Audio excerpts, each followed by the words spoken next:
Hey guys, welcome back to the channel. This is story about what if Naruto acquires Doujutsu by performing the ritual of the Forbidden Bloodline after reading the Forbidden Scroll Part 1. Before I start, please do support for more amazing content and comments for Part 2. Do consider to subscribe my channel and share my video to your friends and check out the description as well. Let's start the video. Naruto leapt atop buildings as he tried his hardest to get away from the Hokage tower, grinning widely as he recalled how much blood gushed out of his Hokage-san's nose when he asked what he was doing there in the middle of the night. Hee hee. I can't believe I just beat the Hokage with my sexy no jutsu, he thought as he moved away from the village proper into the forested training grounds that almost took up half of the village's area. Mizuki-sensei said that if I learn just one skill from this scroll I can graduate and finally be a genin. His musings broke as he felt the large scroll bump him slightly as he landed on one of the training areas. Let's see, Mizuki-sensei said he'd meet me on the furthest training ground out here, but if I want to study all the techniques on this scroll, I don't want to be found out soon. Okay, time for plan B, he said as he ran into a denser forest ground where his favorite spot in Konoha was. He found that everything in his makeshift tree house was untouched. Good, the animals haven't touched this place yet, he said as he pulled out a regular-sized, but thicker scroll, an inkwell, an ink block and a small-sized brush from a box. Wetting the ink block, he dabbed the brush, which readily absorbed the ink. Okay, now to copy the techniques in here. Ichiraku-sensei doesn't realize it, but my calligraphy's better than all of my classmates combined. Taking the tabs off the forbidden scroll, he started to copy the information stored in the overly large paper. I guess they made this scroll as large as it can be because the techniques in here are important and easier to read. Hee. No one can read my calligraphy other than myself, so the info I write here on my scroll is safe. He broke his thoughts as he continued to copy the techniques and the theory behind the techniques. As he wrote, Naruto's eyes widened. Damn, he tricked me. This scroll's techniques and theories are forbidden. When I catch that bastard, I guess I better bring this back to Jisan as soon as I'm finished. Naruto sighed to himself as his hands still worked at writing the techniques. Forbidden or not, this scroll has some interesting techniques. Besides, it would be handy if the village had a copy. He reasoned as he wrote in fast, but deliberate strokes. The script wouldn't make sense to anyone who would read it, except to the one who wrote the scroll. For 2 hours he wrote. After writing the Shiki Fujin, he read what he thought the last technique, but all he saw was a note and a small seal. Reading the note, he was surprised that all 4 Hokages have signed it letter style. To the one reading this scroll, that is not a Hokage. We, the Hokages of Konoha, have been keeping the last note of this scroll updated as time wore on.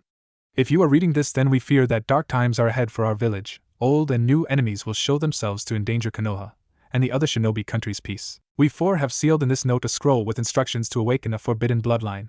This bloodline will only be unsealed in time of great peril.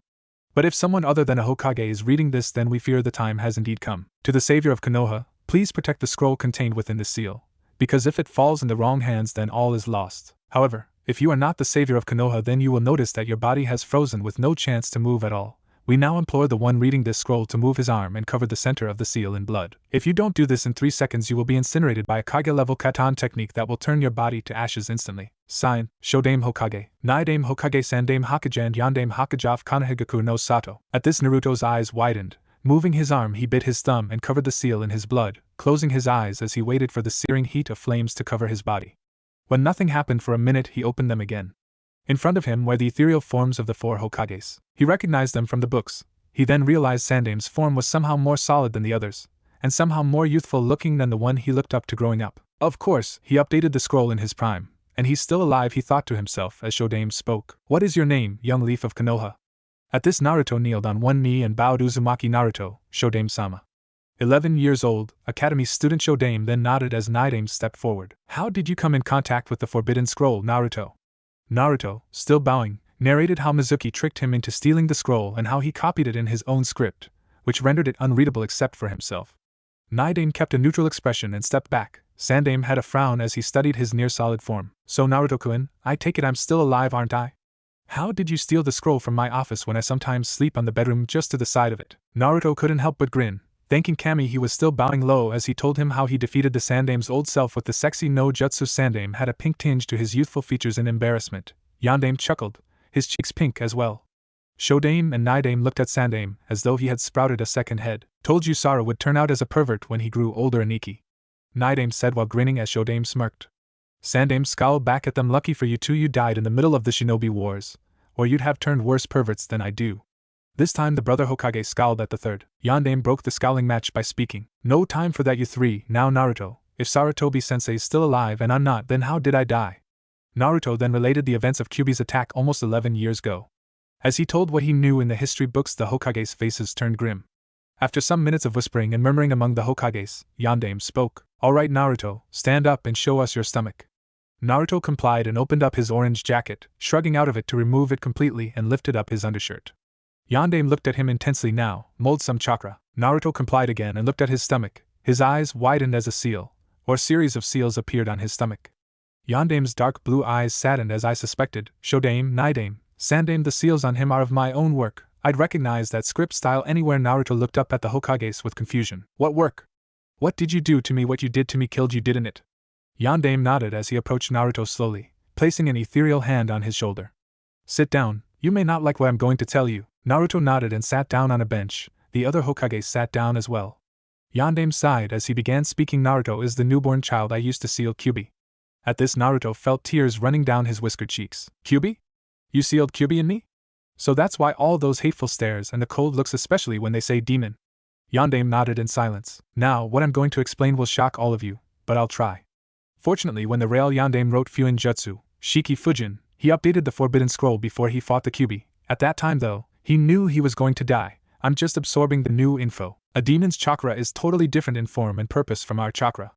It's infinitely more powerful than our own chakra, as a demon's chakra doesn't depend on its body for the resource. A demon's chakra is entirely dependent on its soul. I've found out from poring into ancient history scrolls and texts that the Kyuubi's body had been destroyed on several occasions, but its soul always comes back to reclaim its body, making it more resilient to damage. Of course, the Kyuubi's body also helps it to produce chakra, but it doesn't depend entirely on its body. I don't know why Kyuubi attacked Konoha, but I would have thought a few ways on how to defeat it. But in the end I could not, so my last resort was a modified version of the Fuin Jutsu, Shiki Fujin, which ended my life. I knew that the Kyuubi couldn't be sealed in me or another grown person, because it was too powerful for even the Shinigami death god who I summoned to help me with the sealing. I found out I needed a child, a newborn child, who just barely minutes before entered this world.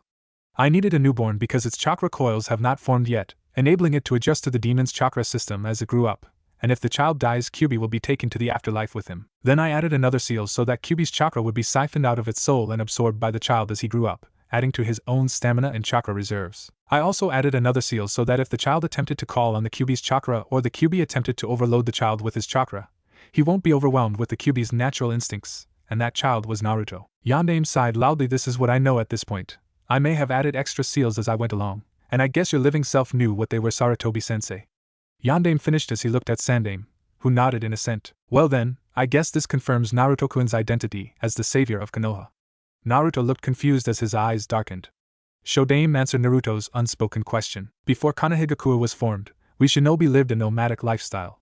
Moving from place to place while avoiding other shinobi groups and or clans dictated our way of life. I, as the leader of my own group, decided to settle down to one place where we could build a home for ourselves. Before I built Konoha, we had a clairvoyant shinobi in the group whose descendants formed the clan with the surname of Yamanaka years after. He said that after 4 generations of Hokage rule, our village would be besieged by an evil, which will weaken it. The rise of the savior of the known world will come after defeat of that evil, which will give the savior its first burden. The savior must be capable of carrying multiple burdens, as his path will not be an easy one. The road to his victory against the coming evils will be long and hard. Thus the past and present leaders of Konoha shall ease his burden when he reveals himself. At this, Naruto absorbed the information and slowly nodded. The 4 Hokages nodded in agreement and bowed in front of Naruto. Speaking in sync, Uzumaki Naruto, academy student and the vessel of the nine-tailed demon fox, you have been given a burden to save Konoha and the known world, as well as keeping Kyuubi at bay. Will you accept this responsibility? With the questions, Naruto bowed low as well, his voice solemn. Shodaime-sama, Nidaime-sama, Sandaime-sama, Yondaime-sama. My dream in life is to become the strongest Hokage of all. If this helps me to get stronger, then I accept the responsibility. I will not give up. Nor will I take back my words, as this is my Nindo. Hearing his words, the Hokage smiled and stood up, and in front of them a medium-sized scroll materialized. Yondaime approached the scroll and grasped it. You may now stand up, Naruto. Naruto stood up and flashed his foxy grin, which the Yondaime returned with equal strength. Inside this scroll is the ritual on how to unlock the forbidden bloodline of Konoha. Naruto looked at Yondaime with a confused face. Don't be confused, a bloodline limit is different from a bloodline. You'll also find the differences of a regular bloodline from the forbidden bloodline on the scroll. At this, Naruto's confusion somewhat lessened. The Hokages then began sealing and approached Naruto, Shodaime and Nidaime on the left, Sandaime and Yondaime on the right. They then pressed 2 fingers each on his upper arms. Naruto then felt a burning and carving sensation on his arms as he fought back the pain. The Hokages finished and stepped back. Naruto's arms now had the kanji for Sho and Ni on his left arm, while he had the San and Yan kanji on his right. A few minutes after this, Sandaime spoke. Okay, Naruto-kun, the kanji now tattooed on your arms contains a scroll with our personal techniques inside. All you have to do is spread your blood horizontally against any tattoo and perform the summoning technique. Sandaime then showed Naruto the seals for Kuchiyos no Jutsu a few times. Naruto nodded after memorizing the seals. The tattoos also summons our imprints from the Forbidden Scroll. If you want to talk to one of us, just place 2 fingers on any kanji and we'll answer. You can also perform a Kuchiyos to summon us. Just spread the blood vertically on the kanji instead of horizontally. Sandaime then held up his hand, and a letter somehow materialized on it. This is a letter addressed to the current Hokage of Konoha, signed by the 4 of us and the current Hokage him/herself. This letter will bypass the Council's powers to give you the highest level access to the Jutsu scrolls on the Konoha library, and most of the scrolls on the Hokage's office. My technique scroll has Kage level fire and earth techniques, which I think you'll find useful. I also have some theories on there on how to combine jutsus into successive attacks. Naruto's eyes then widened and grinned. Sweet. I've never entered the library before. After hearing this, Sandaime nodded soberly and stepped back. Shodaime then approached Naruto and began sealing again. Pressing his hand on Naruto's forehead, Naruto felt something like a plant growing on his head, but the sensation faded just as quickly. The kanji from Okutan appeared in black on Naruto's forehead before fading away completely. You have now inherited the techniques for the wood element, Naruto. Now, if I'm correct, the scrolls for this element have either been lost or damaged irreparably. You are the only one in Konoha who can now replicate my techniques. My scroll has all the jutsus for wood element. Use them wisely. The blonde fox nodded at Shodaime seriously. Shodaime stepped back as Naruto stepped forward and began sealing just like his brother, this time pressing his hand over Naruto's chest where his heart was supposed to be. Naruto then felt a sensation like ice-cold water washing over his heart. Naruto then smiled. Back when I was still Hokage, I perfected a way to gather water molecules in the surrounding air and turn them into huge amounts of water. I favored water techniques like Aniki favored wood techniques, and now you have the same ability as I did. I also had a sword, which became as legendary as much as I did. It was named as the Raijin no Ken, a lightning elemental sword. I also have some kenjutsu techniques listed on my scroll for the Raijin no Ken, and since I have no more living descendants, the sword is yours if you can manage to acquire it. As I have no clue where it is at the moment. Naruto then stepped back as Yondaime approached Naruto. His face had a nostalgic smile on it. You look so much like her. Who? Naruto asked as Yondaime shook his head. Sorry, I was thinking of someone else. As Yondaime repeated Sandaime's actions and held up a scroll. With this scroll, I am recognizing you as the legal heir to my techniques and assets. Naruto's eyes then widened and bugged out. What? He shouted. The Hokage winced at his volume. Yondaime then smiled a foxy grin, which faded quickly. It was my fault that you were orphaned, and it was also my fault that you now hold a burden that even a Kage like us would shy away from. The fact that I recognize you as my heir is my way of asking your forgiveness. You should have led a normal life if it wasn't for the Kyuubi's shadow looming over you, and the hate of almost all the villagers. The scroll also has a note telling my sensei Jiraiya, one of the legendary Sannin, to teach you all of my techniques. It also has a map telling you where the clan houses of the Uzumakis and Kazamas are, and how to find them. Naruto's eyes widened once more. Uzumakis? Kazamas? I have a clan? I belong to 2 of them. Yondaime chuckled and nodded. Yes, Naruto, you are both a Kazama and an Uzumaki. But keep this a secret, okay? Uzumakis and Kazamas have powerful enemies, both here and abroad. Sadly, you are the last link to both clans. Naruto then became sad and nodded solemnly. Yondaime spoke again. I also have a map there on where to find the training gear I used during the time when I was a Chunin, until I became Hokage. You'll also find instructions there on how to forge my special Thunder God Kunai and other useful weapons, as well as a scroll on how to make seals and their theories. Naruto nodded as all the Hokages shimmered and distorted slightly. Our time is fading, Shodaime said. Remember what we told you. Naruto joined in. You have the potential to become the greatest Hokage of all. We all agree on it. Sandaime smiled as he held his chin. We, the Hokages of Konoha, acknowledge you and your potential, Naruto. Become Hokage and make us proud. We will always be watching over you and this village. Yondaime spoke with a foxy grin as the 4 Hokages nodded. The Hokages were then bathed in a natural light as their forms faded. The light seemed to seep slowly back into the scroll of seals. In a few seconds, darkness returned to the tree house. Naruto had a smile, a true smile that reached his eyes as tears fell from his cheeks onto the wood floor. They acknowledged me, the Hokages of Konoha who I looked up to while I grew up with hate, and they acknowledged my potential to be Hokage. He smiled as he wiped his tears with his arm. He then looked at his tattoos. Well, with the Hokages of Konoha acknowledging my strength, I can do this. I will become Hokage. It's not just a pipe dream anymore. He then looked at his clothes as he absorbed all they told him in his head. They never said if I was to keep this a secret from Hokage-san. I guess I'll just tell him everything that happened and then I'll ask for advice. And since I don't have any reason to be loud anymore, I think it's time to change my outfit. Orange was fine as an attention grabber, but I think I'll be a moving target if I continue to wear this on missions now then. Let's finish the scroll and learn the first technique. He said out loud as he returned to work copying the Hokage's last note and the seal, as well as learning the first technique on the scroll, which was Kage Bunshin no Jutsu. Closing the forbidden scroll of seals after learning the technique, he sneaked back to the Hokage's office and left the scroll on his desk, along with a note that he will talk to him tomorrow. For the meantime, it was time to confront Mizuki. After an episode of chasing, angsting, and taunting, Naruto beat Mizuki black and blue with Kage Bunshin. I think I overdid it not. Ichiraku gave Naruto his own hitai to him as a sign of his graduation, and then promptly lectured him about the seriousness of finally becoming a ninja of the leaf. Instead of tuning out his sensei, he absorbed the entire lecture and nodded at specific points. After a couple of hours, Ichiraku finally finished. Well then Naruto, as a gift for your graduation, you can ask me anything you want. For the first time since he knew the blonde fox, Naruto's face pondered his answer for 5 minutes, and then spoke up. Well, for starters I'm going to need some new clothes. Looking down his attire, he shook his head.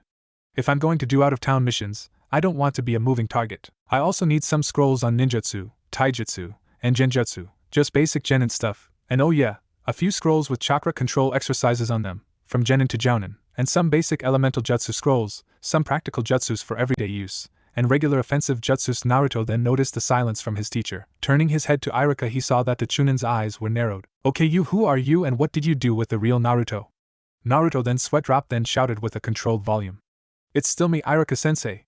Ichiraku winced somewhat at the loud volume of his student, and then laughed nervously. Ehehe, sorry Naruto, it's just that you were acting so normal? Mature? Serious?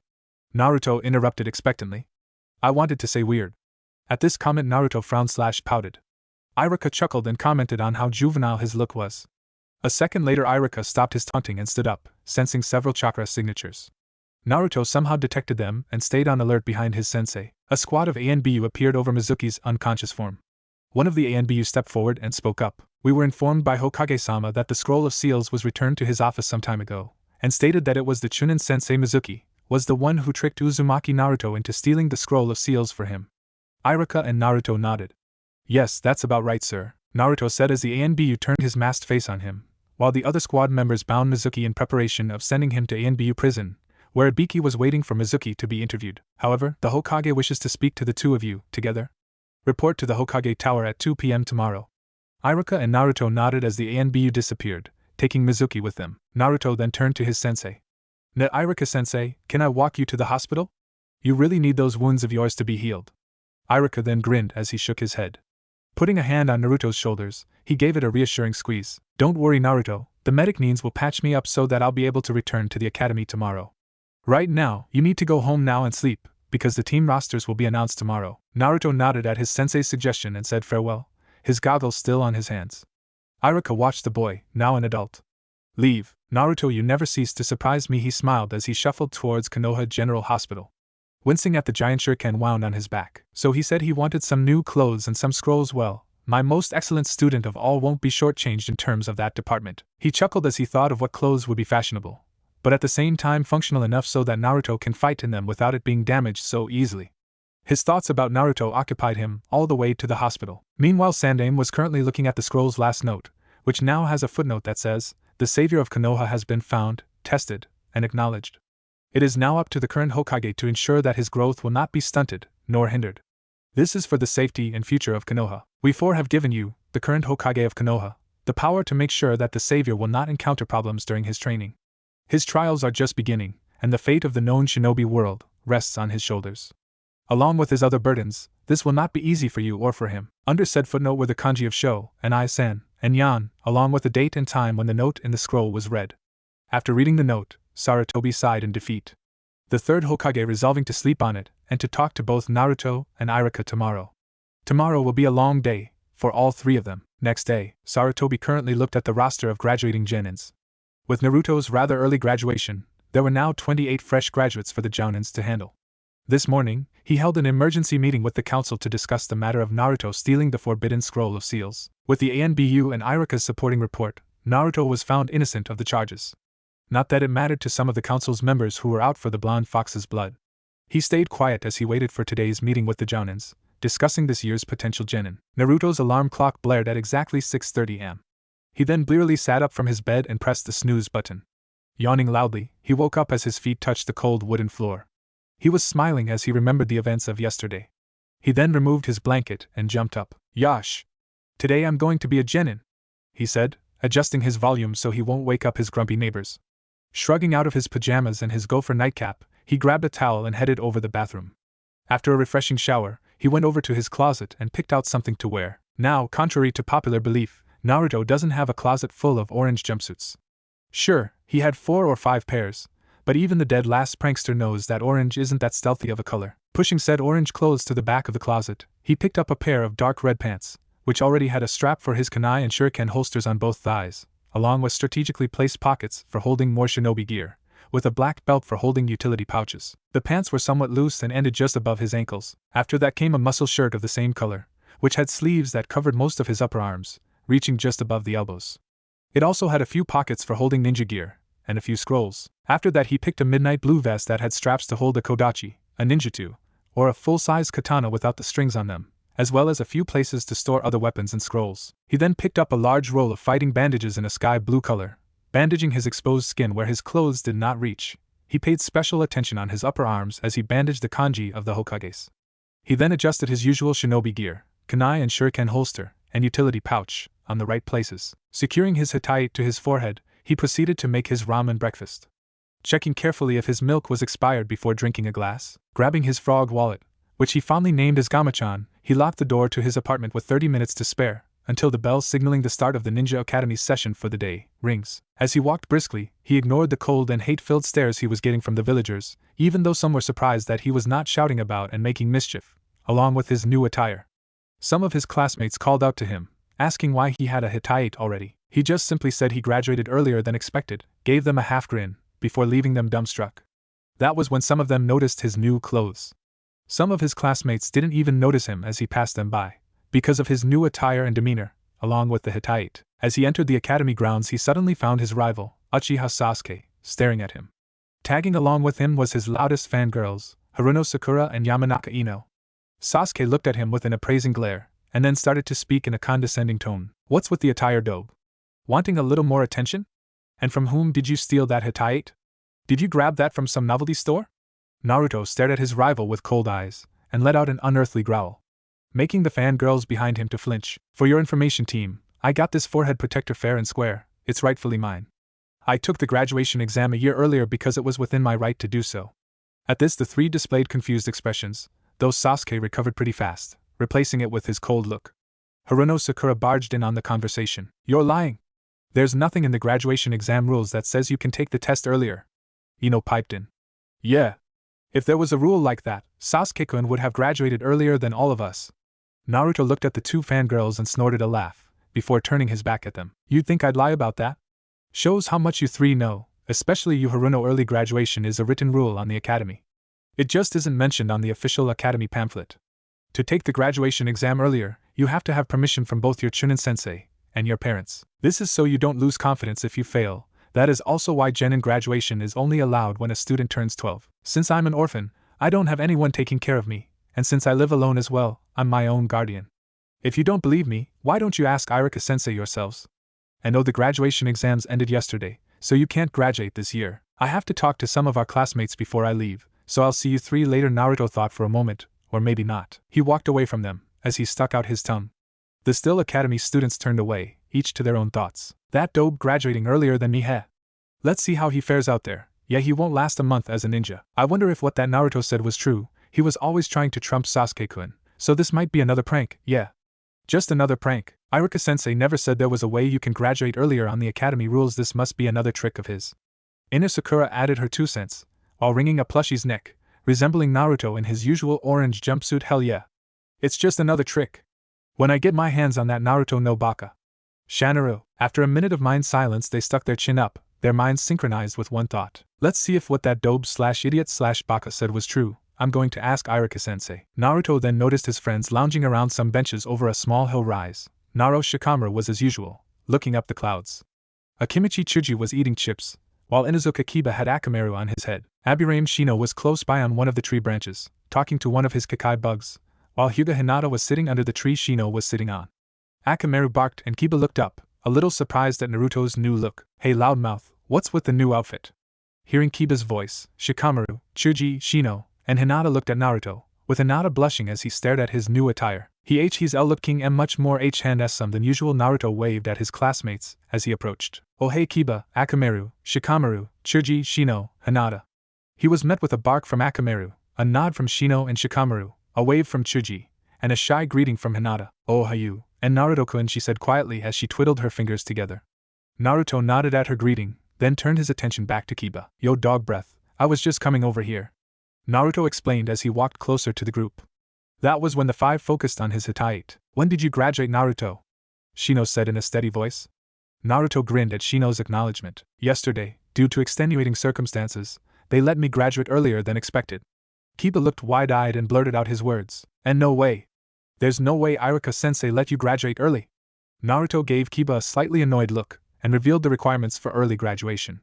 After his explanation, Shino nodded his understanding, as well as Shikamaru, who sighed while still looking up at the clouds. Do you realize that early graduation means an early troublesome life for you, Naruto? An early start as a ninja will just get you killed. Are you really prepared for a troublesome position like that? He looked pointedly at the blonde boy, while Hinata mentally agreed on his musings. She was saddened that she won't be able to see him this year at the academy. But she was more worried about his early start at being a ninja. Naruto touched both of his upper arms briefly, and felt the Hitite on his forehead, seeming to find comfort on its familiar pressure. He then smiled, his first true smile at his friends. Hinata blushed as she saw his smile. She was delighted to finally see a smile that reached her crush's eyes. Well, I really have to graduate early. I have found precious persons who acknowledge me for my strength. They expect great things from me, as much as I expect great things for myself. Besides, I'm sure you're all going to catch up to me next time we meet. A year isn't really that long anyway. Well, I have to go and see which team I'm placed in. I expect to see all of you next year as genin, okay? He then shook Kiba's hand and patted Akamaru, scratching behind his ears and his neck. He then touched Shikamaru on his shoulder, and nodded at Chuji and Shino. Naruto then approached Hinata. He didn't know why he needed to say farewell to the girl, and he guessed it was because Hinata's the only girl who notices him for who he is. Hinata stood up as he approached, already blushing shades redder than usual, while avoiding to look at the face of her crush. Naruto nodded at her and started to talk. Good thing Hinata managed to cover up the fact that she jumped, startled by her crush's voice as he began to speak. Well, Hinata, I expect to see you next year with your team, okay? I know you're going to make it as a genin. Good luck on the academy this year. He smiled as he extended his hand.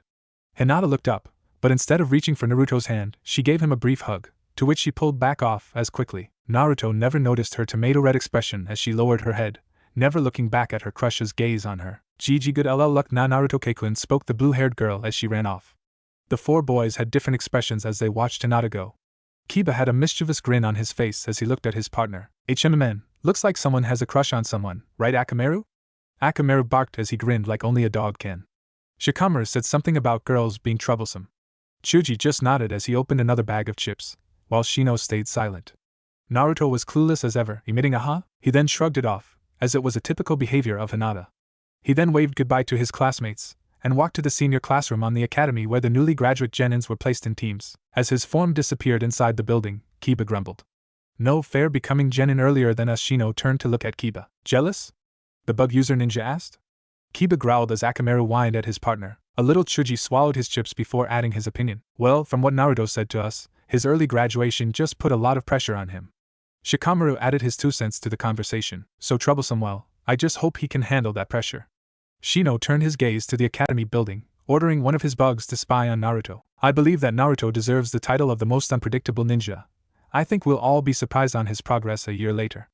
Chuji and Shikamaru nodded their assent to the Aburame's statement, while Kiba just snorted. We'll see after this last year at the academy. We're going to be genin, just like him. Meanwhile, Hinata's sprint didn't take her far. Just outside the room where her cousin's class was waiting for their team placements, seeing Naruto go inside, she hid behind the side of the building.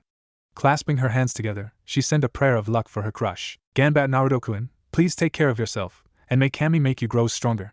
As she was saying this, a black speck landed on her shoulder, seemingly intent on observing the events in the room, much like what the lavender-eyed girl is doing at the moment. Ichiraku looked at this year's batch of graduates. He thought for a moment which of them would make it to this year's batch of genin. He then noticed Naruto's presence as he walked into the room, noticing his new attire. He nodded his approval at his student's new appearance. Naruto gave him a nod and a small grin as he took a seat somewhere on the middle of the classroom. Ichiraku watched Naruto make his way to an empty seat, his thoughts focused on his soon-to-be former student as he grinned. Well, maybe Naruto will break tradition again, and instead we'll have 10 genins graduating this year. When he felt that there wasn't going to be a latecomer, he cleared his throat as he started his speech. Naruto walked into room 109, instead of his usual classroom number 105. As he entered the classroom, he noticed half of the graduating class were there already, including Ichiraku. His sensei nodded as he walked in the room. He then gave his sensei a grin and a nod, while he waited for his name to be called for his team placement. After a few minutes, he heard Ichiraku clear his voice, which started the meeting. Good morning to all of you and congratulations on passing the genin exam. Today you will be placed on 3-man teams, along with a jounin sensei, to make up a genin cell to start off your careers as ninjas of the leaf. After the team announcements, you will stay in this classroom to wait for your jounin sensei to pick you up. Now, usually a graduating class consists of 27 to 30 genins. This year we have an exception, as one of you came from a junior class, but managed to wing the exam to pass. Naruto had a small grin on his face, as his sensei Ichiraku acknowledged him yet again. Because of this situation, one team from this year's graduating class will have 4 genins in one cell. Now, for the team assignments, Team 1. Sarutobi looked at the assembled jounins as he talked about what to expect from this year's batch of genins, and what the mechanics of some of the newly promoted jounins' genin survival exam would be. He then looked at the more experienced senior jounins, who seemed bored of the talks and were just listening. After some more deliberation from the new jounin, he dismissed the meeting. Some of the jounins were excited to gather their cell, while others still lounged around the meeting room. After all, the academy just needed 9 or 10 jounins for each graduating batch, and of the 30 or so students, only 9 will make genin. Maybe just this year. Sarutobi grinned to himself, recalling Ichiraku's report of Naruto severely injuring Mizuki with 100+ shadow replications, with the blonde himself leading the charge to avenge his already waning honor. The third then focused his attention on a rather noisy corner of the room. A jounin in a green leotard and orange leg warmers was talking to a masked jounin, who had gravity-defying silver-gray hair, his hitite covering one eye. The latter ignoring the former's attempts to challenge him, as was usually the typical, day-to-day interaction of the two. The Hokage recognized the eternal rival's copycat Nin Sharingan Kakashi and the green beast of Konoha, Meito Guy. Sarutobi called out to the somewhat weird jounin. Well, the weirder jounin of the two, Guy. Instantly he found Guy, who was on the other side of the room, already on his side. The third-generation Fire Shadow shook his head mentally. Weird he may be, but the Hokage recognizes Guy's prowess in taijutsu. Sandaime was contemplating his choice of words to say at Guy, so that he can get the best answer from one of his elite jounin. Sandaime had just gathered his thoughts as he looked at Konoha's proud green beast, and then spoke. What would be your answer, if I said that you're going to be part of an experimental training program to teach a 4-man cell of genin, instead of the usual 3-man cell? Guy proudly beat his chest and raised his arms. Of course I would accept, Hokage-sama. This is a fine opportunity for me. But first they would have to pass my test. It is true that teaching a 4-man cell of genin will not be an easy task, but I will be delighted to teach them. I will also have a victory over my eternal rival Kakashi, as he has never passed a team. Given time and my exceptional training methods, they will in no doubt grow to be the strongest genin in the village. Because I am Meito Guy, the proud green beast of Konoha, and I strive to never fail a task assigned to me. Guy shouted as he struck up the nice guy pose and smiled, the glint of his teeth mildly blinding the Hokage for a second. Kakashi turned a bored eye to his eternal rival across the room for a second. He then diverted his attention back to the book he was reading, labeled Ichiraku Paradise Volume 3. Kakashi had a bored tone as he spoke to his eternal rival. HN? Did you just say something, Guy? Hearing the usual words, Guy's face turned red in embarrassment, as waterfall-wide tears poured from his eyes and cascaded down his face, all the while shaking a finger at his eternal rival. Woohoo! As expected of my eternal rival. Brushing me off completely with his cool, hip ways. The Hokage broke Guy's musings and ordered the green beast to pick up the team assigned to his command already. As Guy left the meeting room in a green blur with his team's names, Kakashi closed his book and casually strolled out the door. The Hokage gave a pointed look behind the copy ninja's back. Given his reputation of punctual lateness, it would be a while before picking his potential students up. Sarutobi's thoughts then turned back on the scroll of seals. I really have to discuss that footnote with those two. Naruto paid attention as Ichiraku announced the names for the genin teams. After reading the names for Team 8, everyone realized that the last team roster that Ichiraku will be reading would consist of 4 members. And last, but definitely not the least, Team 9, Hyuga Niji, Kiramai Tenten, Rock Lee and Uzumaki Naruto. There were murmurs from almost the entire senior class. Uzumaki? Who's that? That kid who my mom calls a freak. Oh yeah. That prankster kid who painted the Hokage's faces on the monument about a dozen times. Oh, that Naruto kid. Who's Naruto? Where's Naruto? One graduate said as he was looking at a game book, trying to find Naruto instead of Arnold. Suddenly, Naruto felt the temperature drop a notch as he was subjected to some of the coldest and hardest stares he had to endure in his lifetime, half the reason being the senior class disliked him because of his pranks, half reason being the self-proclaimed the collective Niji fangirls of Konoha TM glowered at him for being picked to be in their idol's team, but mostly because their parents told their children to avoid him and hate him with a passion they did not care to explain themselves. Naruto shuddered in anger. So this is like Sasuke team's fan club all over again, damn those stares, can't see that I'm not Kyuubi?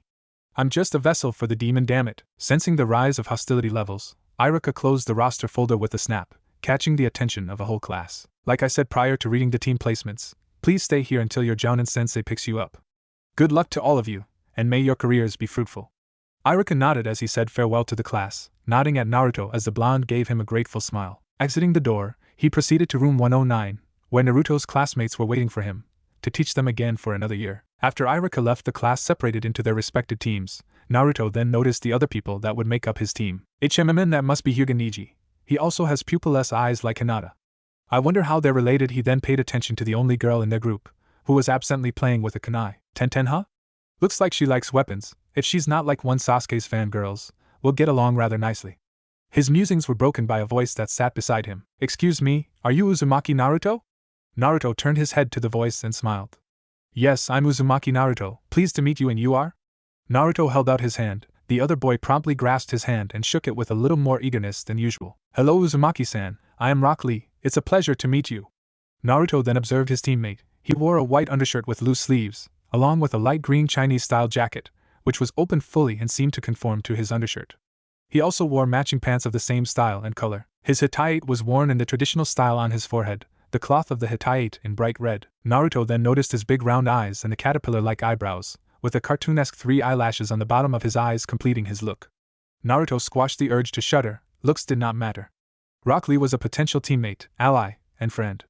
Lee then sighed out loud, which broke Naruto's musings and urge to shudder. I think it's fair to warn you Uzumaki-san, just call me Naruto, Lee-san. It'll be easier for both of us. At this Lee smiled, but sighed again as his face turned sad. As I was saying Naruto-san, it's fair to warn you that I'm the dead last of the class. Naruto frowned at this statement. Why are you dead last then? Lee then stared straight into Naruto's eyes. I can't mold chakra. I can't perform jutsus, even the most basic ones like Kawarini, Henge, and Bunshin no Jutsu. From the start of my academy schooling until now, I still can't do a single jutsu. Naruto's eyes then scrunched up to his fox mode. So what? Lee's head, which was beginning to droop closer and closer to the desk, suddenly shot up. Why don't you care if cannot mold chakra? The other students and my teachers. Naruto then signaled Lee to pause for a moment, and gave Lee one of his true smiles. So what if you can't mold chakra? Hell. At that moment Naruto edged closer to Lee and whispered as to how he almost didn't graduate early with his crap Bunshin, and how he made up for it by learning Kage Bunshin. He excluded the part about getting tricked and stealing the scroll of seals, and seeing the past and present Hokages, but included the part where he beat Mizuki with his Kage Bunshin. As he finished his story, Naruto gave Lee a foxy grin. See, Lee? Even people like us prevail sometime. To tell you the truth, I'm also the dead last of my batch. Lee's eyes filled with tears as he hugged Naruto. Naruto-kun, you are an embodiment of us dead lasts. Naruto just laughed nervously and patted Lee awkwardly, earning him some glares and some curious stares. After Lee had a good cry on Naruto's vest, they both smiled as they swapped some stories of their adventures inside and outside of class. Lee told Naruto of Mato Gai, a jounin of Konoha whom he looked up to. Lee explained that he was a taijutsu specialist, and he thought that maybe Lee could follow in his footsteps. Naruto then told Lee that it was possible that he can also be a taijutsu specialist. Lee went back to normal totally after Naruto's encouragement. Naruto then narrated all of his pranking days before and during the academy. Needless to say, the two had formed a fast friendship, and were treating each other as buddies, even before Guy came. Eventually, Niji and Tenten, who introduced themselves to the two boys, joined them. Tenten was okay in Naruto's book, as she even swapped her own tales with the two boys. It was needless to say that the Hyuga was off in his own little world, in which he explained as meditation.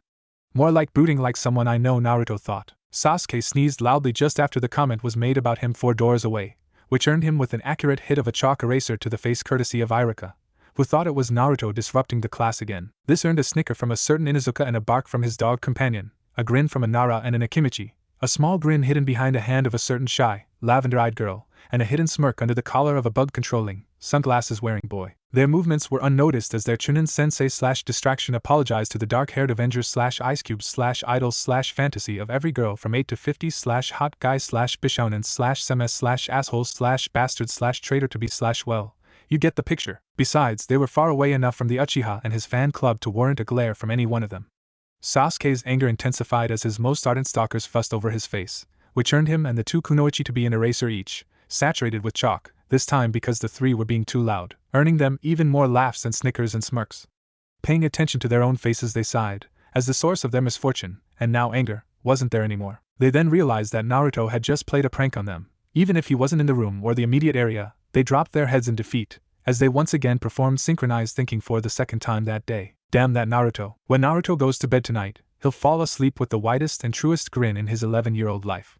Feeling that justice had been served, at least for today, Naruto pulled his kitsune hanky just in time to catch his sneeze in the cloth, with Lee saying bless you. And Tenten saying Gesundheit. Niji just said, don't spread your germs on me.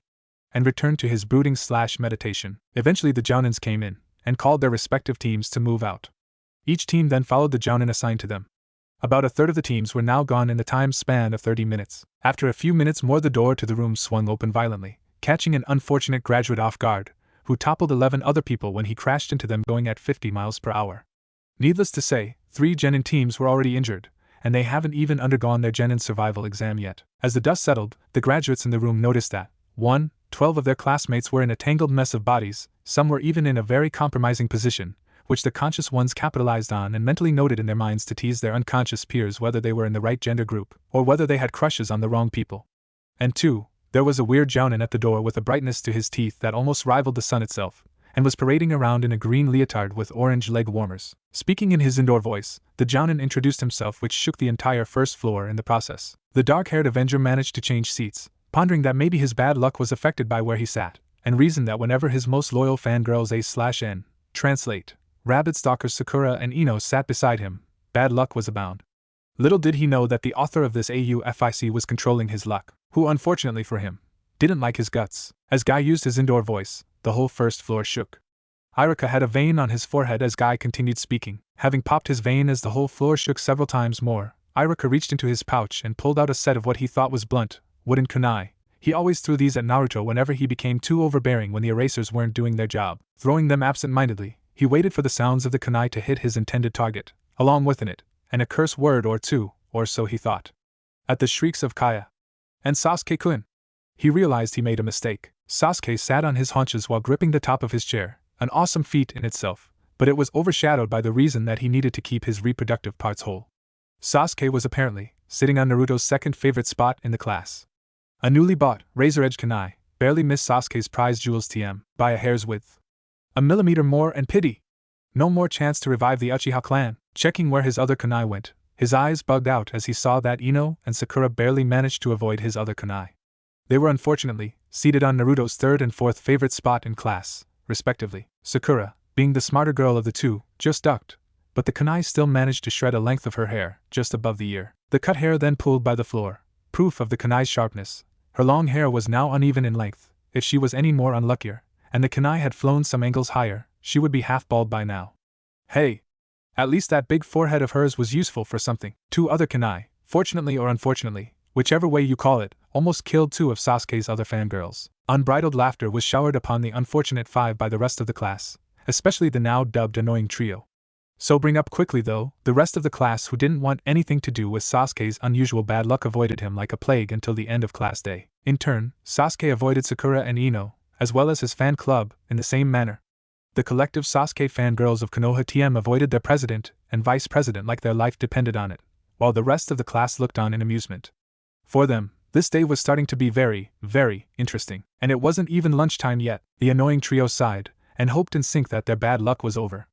As they mused their thoughts, the trio heard a disembodied and malevolent male cackle, which didn't bode very well for them. Once again, with one thought in mind, they cursed their misfortune on one person, who seemed to be pranking them with a vengeance, even though he wasn't there at all. Damn that Naruto. Mato Guy's indoor voice shook the classroom as he spoke with enthusiasm. Naruto's sneeze didn't even interrupt his speech. Yash! I have come to pick up Team 9. Hyuga Niji, Kiramai Tenten, Rock Lee, and Uzumaki Naruto. After hearing their names, Team 9 stood up and approached their sensei-to-be. Guy looked at Tenten, Niji, and Naruto with an observant eye. Lee then greeted Guy excitedly and bowed. Another Jounin entered just minutes after Guy opened the door, and called out to Team 8. Team 8 got up and followed their assigned Jounin out of the classroom. Mato-sama. It's been a long time. Guy then looked at Lee and bowed as well. Yes, Lee-kun, it's been a long while since we last met each other. Well then, we have to get going. The burning passion of youth awaits. Follow me and try to keep up. At this, Guy disappeared in a green blur out of the academy. Naruto's eyes widened. Fast, Neji and Tenten just sweat dropped at Guy and Lee's interaction. Lee was first out of the door, following Guy in a sprint. Tenten and Neji followed him while Naruto held the rear, their direction heading to the farthest corner of the academy, populated by covered and elevated resting places, which looked like pagodas, with 3 teams on the floor, injured, but nonetheless followed their jounins later, and Team 9 being called to follow the jounin sensei assigned to them, and having left already, only 1 team of graduates was left to wait for their sensei. Unfortunately, they will have to wait 3 more hours before their sensei finally decided to pick them up. Cosmic irony? You be the judge, dear readers. After the sprint, they climbed one of the balconies where Guy was standing. Lee arrived first, followed by Naruto, Neji, and lastly Tenten. Guy observed their breathing and found that Naruto was the least winded by the run, followed by Lee. Neji and Tenten breathing harder the most out of the 4. Asking them to sit surrounding him, he began their meeting. Good morning. I am Meito Guy, a jounin of Konoha. I have been picked to teach you 4 passionate youth. This team, according to our great and kind Hokage-sama, is an experimental type of team, as a regular genin team consists of 4 people, a jounin sensei and 3 genins to make 1 cell. Hokage-sama has decided to experiment and put together a genin cell composed of 4 genins and a sensei. Now, how about you graduates introduce yourselves to me, tell the green beast of Konoha what your likes, dislikes, hobbies, dreams for the future, etc. are. After a second of silence, Lee stood up. Sir, I am Rock Lee, 12 years old. I like training and my adoptive parents, since they have taken care of me since I was an orphan. I dislike people telling me that I have no potential as a ninja. My hobbies are exercising and strengthening my body. My dream is to prove that I can be a powerful ninja using only taijutsu and physical strength. Guy nodded and showed Lee his nice guy pose. Lee then beamed back at his sensei. Neji just scoffed loudly, and the others turned to him for an explanation. A ninja using only taijutsu and physical strength? You have no place to be a ninja if you can't use jutsu. That was your fate from the beginning of your studies at the academy. You are not destined to be a ninja. After Neji finished, Naruto growled at him and clenched his fist. Lee was saddened by Neji's remark, while Tenten frowned. I don't think so. All of them looked up at Guy. A ninja who doesn't use ninjutsu and genjutsu exists. And you're looking at him, he shouted as he beat his chest. Although I can use ninjutsu and genjutsu, I choose not to use them. As my eternal rival Kakashi-kun excels at ninjutsu, and can see through most genjutsu with his Sharingan, that is why I have chosen taijutsu as my specialty. Lee visibly brightened at that remark. After hearing this new information, Naruto raised his hand. Who is this Kakashi you're talking about, sensei? And what is the Sharingan? Guy turned his head at his blonde student-to-be. Hatake Kakashi, also known throughout the shinobi world as Copycat Nin Sharingan Kakashi, master of 1,000 jutsu.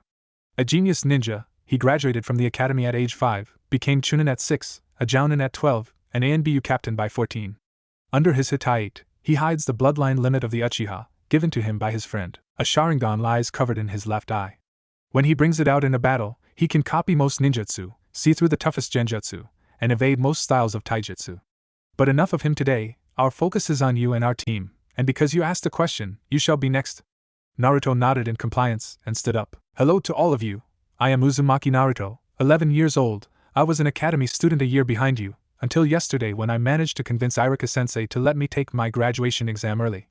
I like ramen, people who see me for who I am, and not what I am, and training myself to be a better ninja. I dislike the 3 minutes it takes for ramen to cook, and people who hate me with a passion, with coldness in their eyes and who stare me down as though I am the lowest kind of person. Like Lee, I also dislike people who put me down and say that I will never amount to anything. When I found out the reason why they hate me, I resolved to myself that one of my goals is to try and convince them that their hatred for me was misplaced. I also hate other people that bully other people or put them down, like what they do to me. My hobbies are eating ramen, training, and pranking anyone and everyone who mistreat me. My dream is to one day be Hokage, to prove to the people who hate me that their hatred and anger against me was misplaced, and to prove my existence to be worth something. Naruto sat down, his speech awed Guy, Lee, and Tenten. Guy nodded at his student. Yash! Your passion is burning brightly, Naruto-kun. As your sensei, I will help you in the difficult path that you have chosen. I will help you take the path of Hokage. Naruto smiled at his sensei, who was also smiling back at him. Neji then narrowed his eyes at Naruto, his eyes filled with a condescending look. Hokage? A person like you wants to be Hokage? Fate chooses who should be Hokage. The fire shadows of Konohagaku no Sado, whose faces are seen on the Hokage memorial, were destined from birth to be Hokage. An idiot like you does not have the Hokage destiny in his fate. You should give up your dream and focus on more attainable dreams. Hearing Niji's speech, Naruto just clenched his bandaged arms and shuddered as he controlled his fury. See, control yourself, Naruto. Shikari Shio, remember what Ichiraku told you last night. Think before you act. You're determined to change yourself, right? Just ignore his speech and focus on rebutting his statement. Closing his eyes and taking a deep breath, while counting in his mind to 20, Naruto opened his eyes, which still had a small amount of fury in them. Nonetheless, the voice he let out was calm and controlled. True, I wasn't fated to be Hokage yesterday, you were right about that. But that fate has been changed. I will attain the rank of Kage, maybe not now, but someday. But even if it weren't my fate and destiny to be Hokage, I would still want to attain it. To be Hokage was, and still is, my childhood dream, to be respected and acknowledged by everyone. I also want to protect this village, even after all that they have done to me. Guy, Lee, and Tenten all let out a relieved sigh, never realizing they were holding their breath at the tension that Niji instantly created, which Naruto dispelled just as easily. Guy shook his head at the future arguments these two will spark if they passed as genins, and motioned to Tenten that it was her turn. She then stood up and introduced herself. I am Kiramae Tenten, 12 years old. I like my family, especially my mom and dad. I also like weapons, training with weapons, and seeing my dad and mom make weapons. I like looking after our weapons store the most, and seeing the satisfied look our customers have in their face when they use them, and when they keep coming back to buy more. I dislike people who use weapons carelessly, and don't take care of them properly. I also don't like bullies who hurt people who can't defend themselves. My hobbies are helping my mom and dad with making weapons, and trying out weapons, which my mom and dad are inventing or experimenting. My dream is to one day be a powerful and high-ranking kunoichi, like my idol Tsunade-sama, one of the 3 Sannin of Konoha.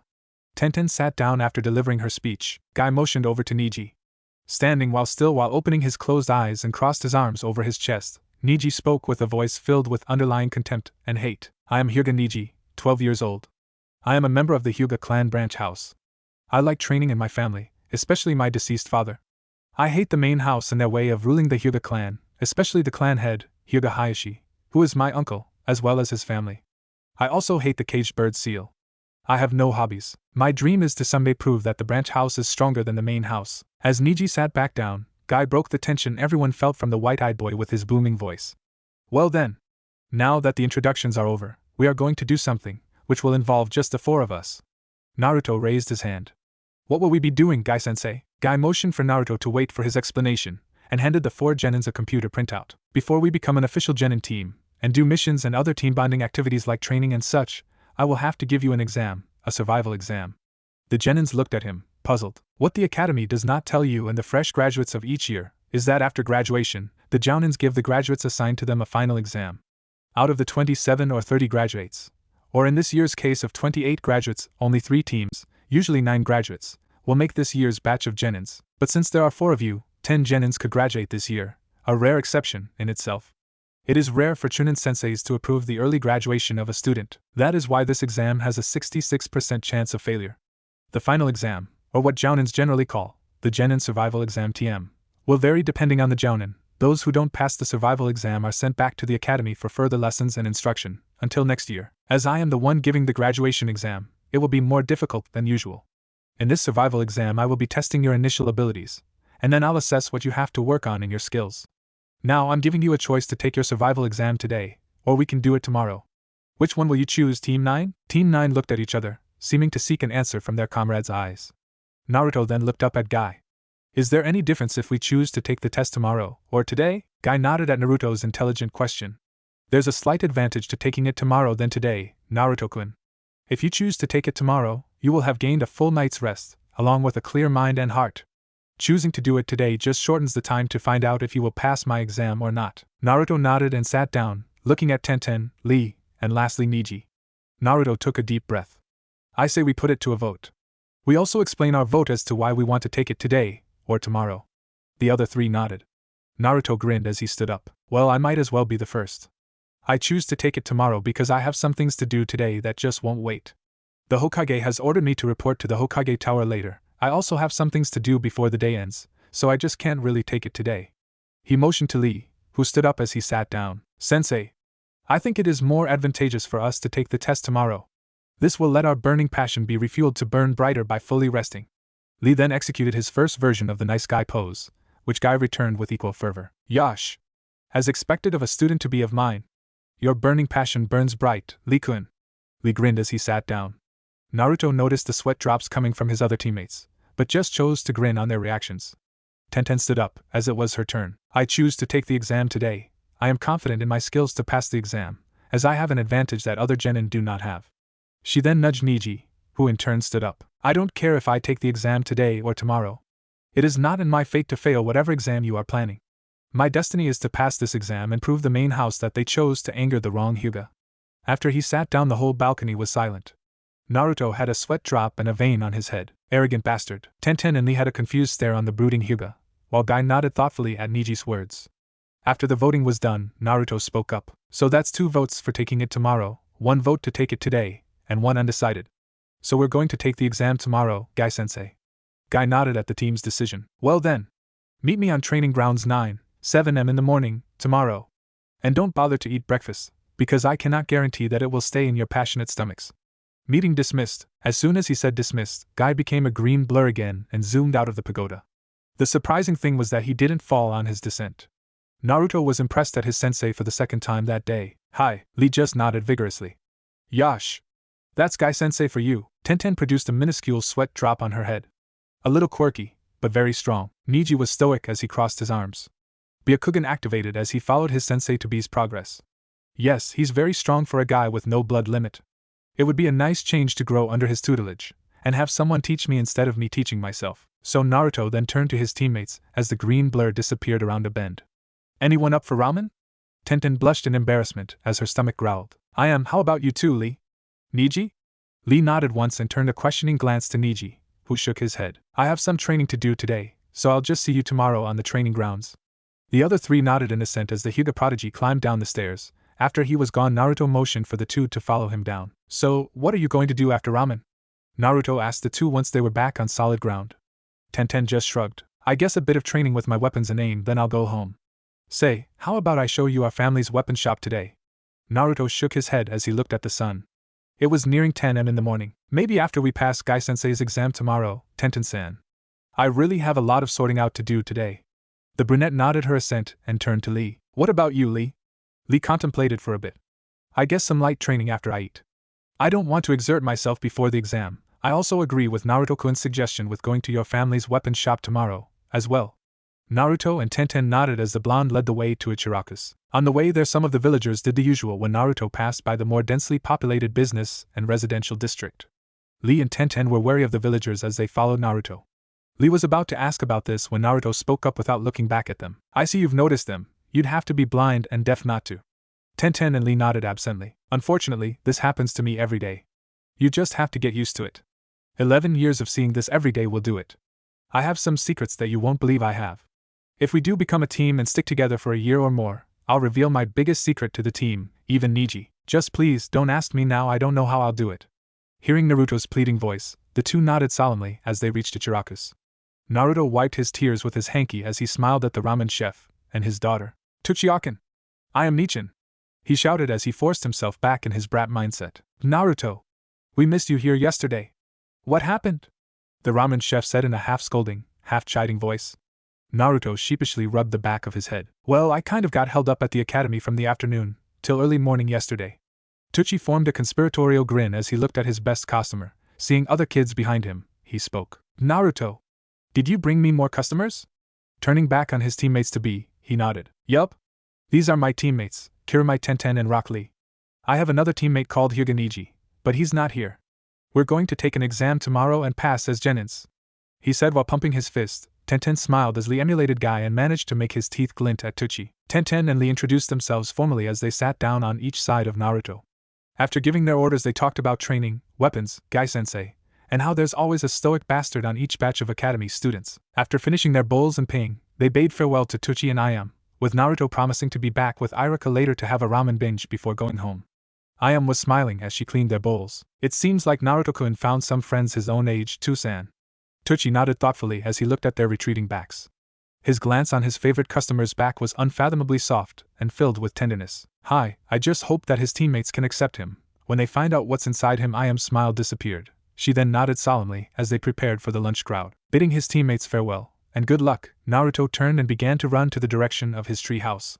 Never noticing the worried stares Lee and Tenten gave his retreating back. After running a bit through the village, Naruto noticed a group of oddly dressed monks in the village square, who were being questioned by A and BU.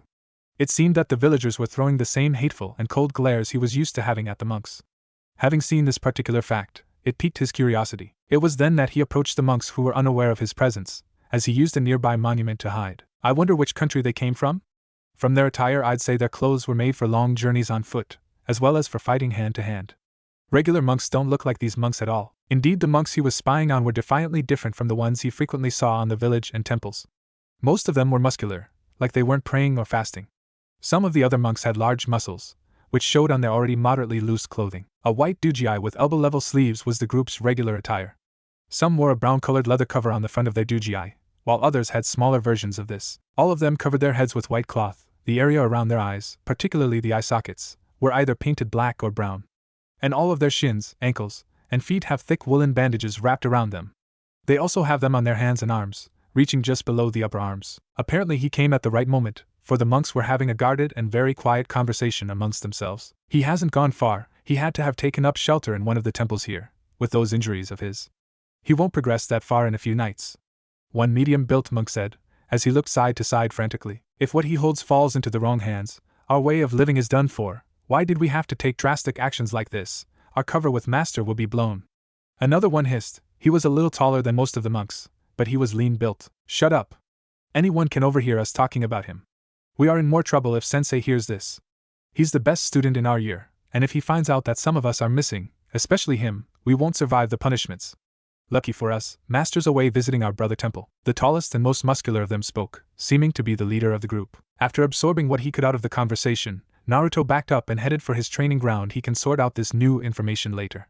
Right now he had to read the requirements of the blood ritual for the 3 Doujutsu. As he ran in the direction of his treehouse, he heard a groan somewhere in the east side of the forest. Tracing the voice, he found that it was calling out for assistance. He arrived to see a man similarly dressed like the monks he encountered in the village square, lying face down. It seemed that he was full of wounds, both external and internal. Help, said the voice. Naruto then helped the man up. Noticing his damaged form, Naruto formed Kage Bunshins and ordered one to hinge into a stretcher. Another clone helped him to ease the man into the stretcher. It looked like the man was within an inch of life. Naruto then ordered his clones to follow him. They then moved silently under the canopy of dense forest to the direction of Naruto's hideout. Arriving quickly, Naruto and his clones eased the man onto the makeshift bed of leaves, grass, and hay.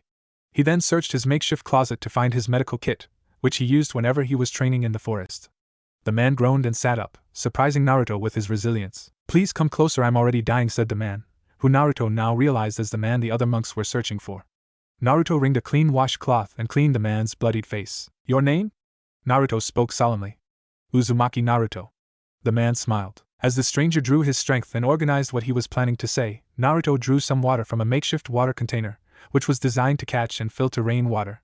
Filling a wooden mug, he handed it to the stranger, who drank it like a man who had walked in the desert for a long time. The stranger then nodded to him as he began to speak anew. Thank you, Naruto-san. Few others would have done what you did for me. At those words, Naruto looked at him in confusion. I don't have a real name anymore, but in the temple, I was called Enge. Naruto nodded as he continued to clean Enge's battered and dying body. Our group was called the Order of the Depraved Monks. Unlike real monks, we have broken all of Buddha's sins. That is why people hate us and fear us. I was the last one of our order to join for a very long time. As I studied under the order, I have learned all of my master's secrets and techniques, as well as all of the order's ancient techniques and fighting styles, because he felt that I had the discipline and the mindset to not use it for wicked and evil purposes. I then decided to chronicle our knowledge into scrolls so that even if we may fade away, there would be a memory of our group left behind, which proved that we existed even beyond the time of the demons and the war. Naruto then decided to give Enge one of his soldier pills and a blood-stopping pill. Enge gave him a grateful sigh, as he felt energized again, staving off the call of death for a few more moments. Thank you. As I've said, I've chronicled our order's knowledge throughout the ages in scrolls, but most of it was burnt or stolen by my other brethren. I have a copy of all my scrolls though, so all is not lost. My master agreed of my actions and believed in my judgment, and so he encouraged me to write, but then my other brethren got jealous of my knowledge and closeness to our master. One night when our master journeyed to visit our brother temple, they attacked me in an attempt to learn all of what our master had taught me. I managed to avoid a bloodbath by merely disabling the majority who were only bullied to fight me, but the plotters were too powerful. Combined, I managed to kill half of them. The other half barely got away with less serious injuries. They threatened me that they will tell our master I had killed in cold blood once he returned, which was a blasphemy amongst us depraved monks. Instead of giving them what they wanted, I ran away from the place I once called home. I only had the clothes on my back and the scroll of my most prized technique, the deadliest ever invented and recorded during our history, the dual extreme fighting style. The plotters came after me for the sole purpose of acquiring the scroll. I killed half of them in battles from the mountains until the borders of Fire Country. I was dying when I came through your dense forests, and was prepared for death when you found me. I am very grateful to you, because my greatest fear was to die alone, with no one to hear my confessions of guilt and share my sadness. Eng then reached into his tattered doujii and pulled out a small, but thick scroll. This scroll contains the theory, forms, and usage of the dual extreme, as well as a small history on how I came up with the style. This scroll also shows the location of the map where I hid all the scrolls that I wrote about the order, as well as its secrets, and the various weapon and fighting styles. I ask that you keep the contents of this scroll to yourself, please. Promise me that you will only reveal the secrets of my fighting style to your offspring. At those words, Naruto clutched Eng's hand with both hands. I promise you, Eng, that you have my oath of silence as a man and a ninja of Konoha, that your fighting style, which you have worked so hard to develop and perfect your whole life, will stay secret outside of the Uzumaki clan. Eng nodded and closed his eyes, the blonde ninja barely hearing his last words. Thank you, Naruto master, brothers, farewell. Naruto then felt a burning sensation in his palms. As Eng's hand relaxed, he removed his bandages and saw that on the back of his hand, the kanji for Fuji no Kiwami was on both his hands, before fading away completely. That was the last portion of his life energy, which means he's dead. Naruto sent a small prayer to Eng's Buddha to watch over his faithful servant, as he journeyed to where souls go after the connection with their mortal body was severed. He then busied about to clean Eng's body for the funeral pyre. Naruto then used another batch of clones to move Eng's body and the bed further into the dense forest. Gathering wood for the funeral pyre was time-consuming. Even more so when he made it so that the funeral pyre would burn slowly as to not alert anyone, ninja or villager, to smoke coming out of the forest. Starting the pyre with an academy-level katan jutsu, he watched as Eng's body was consumed in smoke and fire, the body wrapped in clean bandages under his mended doujii. Naruto added a prayer scroll, which Eng clutched in his hands. Adjusting the fire so that the least amount of smoke would be made, Naruto turned around to go back to the village, deciding to read the scroll tonight instead of today. As he made his way back to the village, he passed by the academy. It seems lunchtime had passed during the time when he found Eng. Stepping inside for a moment, he managed to find Kiba and Akamaru. The duo then managed to cover the blonde's mouth before he shouted a greeting. Not here, loudmouth, let's talk outside the gate. Kiba hissed. Naruto nodded and walked out of the academy gate with the partners to a secluded bench. Kiba then narrated Sasuke's and his fan club's misfortunes today. Most of all, Ino and Sakura's sadness when Sasuke started avoiding them. Naruto held his sides in laughter as Kiba told him how Sasuke stumbled through the morning with a freakish amount of bad luck, almost getting hit in his privates by a sharp kunai. Stepping on dog shit, which Kiba denied to Sasuke that it was Akamaru's dash, getting hit on the forehead by a blunt shuriken, thrice, lying down on a mid-activated explosion note, which also triggered a Chunin-level genjutsu trap, leaving him shirtless and unable to move for 15 minutes. While the senseis in the academy searched for the person who set the trap, in which they found out it was Mizuki Dash, his fan club capitalized on this and eerily produced cameras, sketchbooks, and drawing pads to capture their idol's physique forever in film and on paper, as though they were waiting for this moment for a very, very, very long time. Chalk erasers and blunt wooden kunai were also hitting the Uchiha Avenger at an hourly basis, as well as the rest of the class avoiding him like a plague. I dragged you outside because Ice Prince seems to be close to blowing his top. Along with losing his "oh I'm so mighty, you are dirt under my fingernails" stoic face. His fan club is convinced you're playing pranks on him and them. A word of advice, do not go in there, at least for today. Naruto nodded as he grinned at Kiba and Akamaru. Pulling out 2 coupons for Ichiraku, he handed them to Kiba and patted Akamaru, who barked in return. Waving goodbye and saying thanks to his friends, he sought out the sun overhead. Deciding that there was no time to dawdle, he ran for the Hokage tower at his top speed. Ichiraku organized his lesson plan on his desk and stood up. The segregated class followed his movement with rapt attention. The Chunin sensei then spoke up. I have an appointment with the Hokage today, so I will turn over my teaching duties for the rest of the day to your other senseis. The girls will have an early session with Suzume sensei today, while the boys will be supervised on practical weapons used with Isamu sensei. Good day to you all and see you tomorrow. Some of the students groaned their protest, while some of them said farewell to Ichiraku as they left the classroom. Having briefed his replacements during lunch, he left for his office desk to gather his gear. As the class separated in two, the 4 boys gave Hinata a nod before she followed the other girls to Suzume sensei's homeroom. Shikamaru, Chuji, Kiba and Shino joked about the Uchiha Avengers' misfortunes as they fell back behind their other classmates. Kiba then mentioned Naruto's visit during the after-lunch break. Shikamaru then asked the dog-using academy student about the details of Naruto's team. Kiba then shrugged sheepishly. I forgot to ask him, okay? I was busy dragging the loudmouth out of the grounds before Sasuke and his fangirls could get to him. Shikamaru snorted and spoke. Troublesome. At least you should have found out his sensei's name. Shino nodded under his collar. It would have been prudent to ask him about his team's names, or his sensei's name. That way we can probably ask around on our free time for their identities and abilities. Kiba grinned at his usually quiet friend's words. Trying to scope out the competition already, Shino? The bug-using academy student shook his head. Not exactly, Kiba. Knowledge about an enemy's and or an ally's abilities is half the key to winning a battle. As ninjas, we should exploit every advantage we can have, even if it is over enemies or allies. Kiba laughed at his classmate. Are you kidding me, Shino? That loudmouth doesn't have the brains and the brawn to be level with us, let alone surpass us. Kiba's laughter followed him as he walked faster to the academy's training grounds. Shikamaru gave Kiba an irritated look as he followed the Inuzuka from behind. Shuji was behind them as he munched his chips. The large academy student was also frowning. Shino stayed silent after Kiba's statement, the bug user thinking of Naruto's exploits inside the academy. Well then, Kiba, don't be surprised when Naruto surpasses you. Like I said earlier in the morning, he will surprise us next year. I just hope that you can swallow your overinflated ego if you get your butt kicked. Naruto made it into the tower with 15 minutes to spare. Some of the people who knew what he was turned and glared at him, while some muttered curses to his name. Half of them just ignored him with cold shoulders.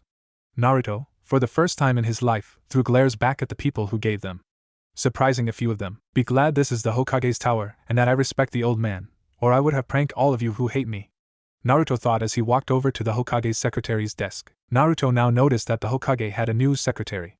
Hokage-san must have hired a replacement again. I hope I'll make a good first impression.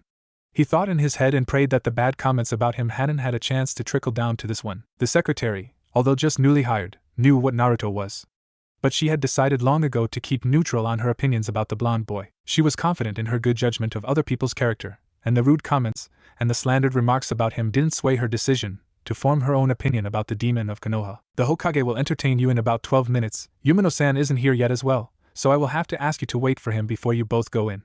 The secretary spoke in a businesslike voice. Naruto had learned to pay attention to the voices of people since he was 2. He has learned to differentiate the different tones people use when they are engaged in conversation. He found out the differences when people spoke out to other people and to him. His voice interpretation was so extensive that he knew when people were lying, or trying to cover something wrong that they have done. After interpreting the secretary's voice as neutral, he smiled a half-smile as he spoke in an even tone with the secretary. Ano, since Iruka-sensei isn't here yet, can I look around for a bit? The secretary gave him a contemplating look, and then nodded. Where do you want to go? Naruto pondered for a bit, then answered. I'd like to take a look at where the Jounins hang out. The secretary paused for a second, and then gave him directions. Left corridor from here, 5 doors to the right. The Chunin's assignment room is on the 4th door. The Chunin lounge is the door opposite the Jounin lounge. Naruto brightened up and bowed. Arigato. Ano the blonde fox racked his brain for the secretary's name, which she didn't give yet. Izuma-san, Uzumaki-san, Izuma Mayuri-disa. The secretary reached out her hand. Naruto gave her his best foxy grin as he shook her hand. Arigato, Mayuri-san. Orwa Uzumaki Naruto-disa. Yorishika onegai shimasu. The secretary's heart melted as she saw her boyish grin. Yorishiku, Uzumaki-san. Mayuri giggled at the blonde's cute face. Eventually they both laughed as the people around them looked at the pair. Meanwhile the Hokage chuckled as he smoked his pipe, recognizing Naruto's rare, heard of laugh. He then made a mental note to himself to give Izuma Mayuri an early raise next month. Yumino Iruka entered the tower and greeted the familiar faces there. Even though he was only a Chunin sensei, he was a frequent visitor to the tower. The most recent visits have been about Naruto's addition to the graduation roster, Mizuki's betrayal, and how he tricked Naruto to steal the scroll of seals. The second to the last time he was there was when Naruto painted the Hokage monument for the 12th, and hopefully last, time. Naruto then led the combined 3/4 of the village's Chunin and Jounin to a wild goose chase, which lasted from early morning till late afternoon. By the time Naruto was caught, almost all of them had to go to the hospital for stamina depletion. The Hokage berated the ninjas in the hospital, chuckling as he joked that they'd been slacking off on their training, and wondered out loud how an academy student outlasted most of them in a simple chase. Iruka heard a familiar, yet hardly heard laugh as he entered the inner doors where the Hokage's office is situated. As he walked closer he looked at the Hokage's new secretary and his blonde student/hellion, laughing with her. The reaction of this secretary was new to him, as the previous secretaries treated Naruto with hatred and contempt. I'll put in a good word for her with the Hokage. This secretary seems to be a good judge of character, and her interaction with Naruto proves it. Iruka broke his mental musings as he approached the secretary's desk and introduced himself. Naruto kept quiet as his sensei and Mayuri made small talk after they introduced themselves to each other. After a few minutes the intercom buzzed and the third Hokage's voice sounded through. Izuma-san, have my guests arrived yet? The secretary pushed the intercom button and spoke back. Yes, Hokage-sama, Yumino-san and Uzumaki-san have arrived. The intercom buzzed again. Very well, send them in. The device then turned off as Mayuri removed her finger from the button. The Sandaime Hokage-sama will see you now. Good day, Naruto-kun, Iruka-san. Mayuri nodded to them. Naruto then gave her a small bow. Hi. Arigato, Mayuri-san. Iruka smiled and nodded to her. Mayuri then got back to work as the two opened the door to the Hokage's office. As they entered the third's office, they were surprised that the usual mess of scrolls and papers the Hokage had to sign and study were now organized in very manageable stacks on another table. Organized from the most important to sign, study, or to look up, as by the Hokage's standards. Iruka and Naruto whistled. Sweet, Hokage-ji-san's office really looks like an office now. Naruto exclaimed. Iruka just sighed. Naruto, how many times have I told you to show some respect to Hokage-sama? Naruto grinned as he rubbed the back of his head. Lost count. Sandaime chuckled as he got out from his private room, effectively breaking their tirade. Just forget it, Iruka-kun, Naruto-kun, in just saying Hokage-ji-san is proof of his acknowledgement and respect for me, as the Hokage.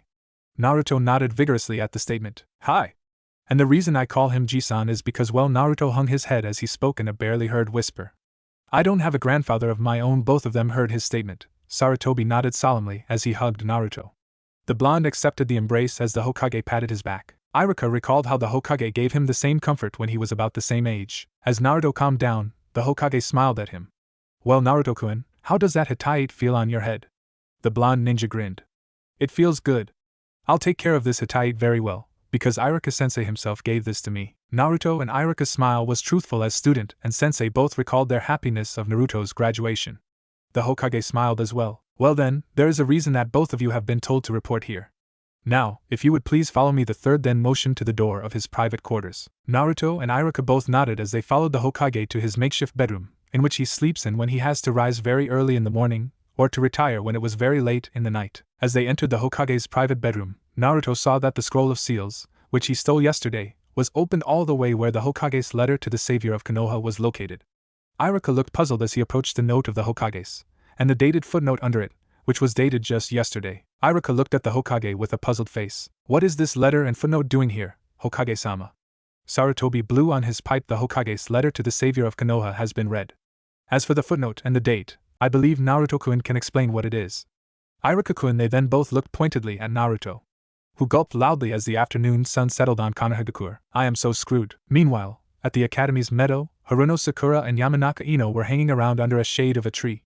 The kunoichi lessons Suzume-sensei gave were always short and concise, the female Chunin focusing more on the practical use of the instructions she gave for the day. After the lesson, Suzume gave the girls a few minutes of free time to discuss what they have learned, before dismissing the class for the day. The rivals for Sasuke's heart were discussing what they learned from their sensei when lunch break was announced. Flashback no jutsu. As Iruka walked out of the classroom for lunch, he was cut short by two of his top students, who were calling out to him. What is it, Sakura Ino? Iruka spoke with a hint of exasperation in his voice. Iruka hasn't had breakfast yet, so he was very hungry.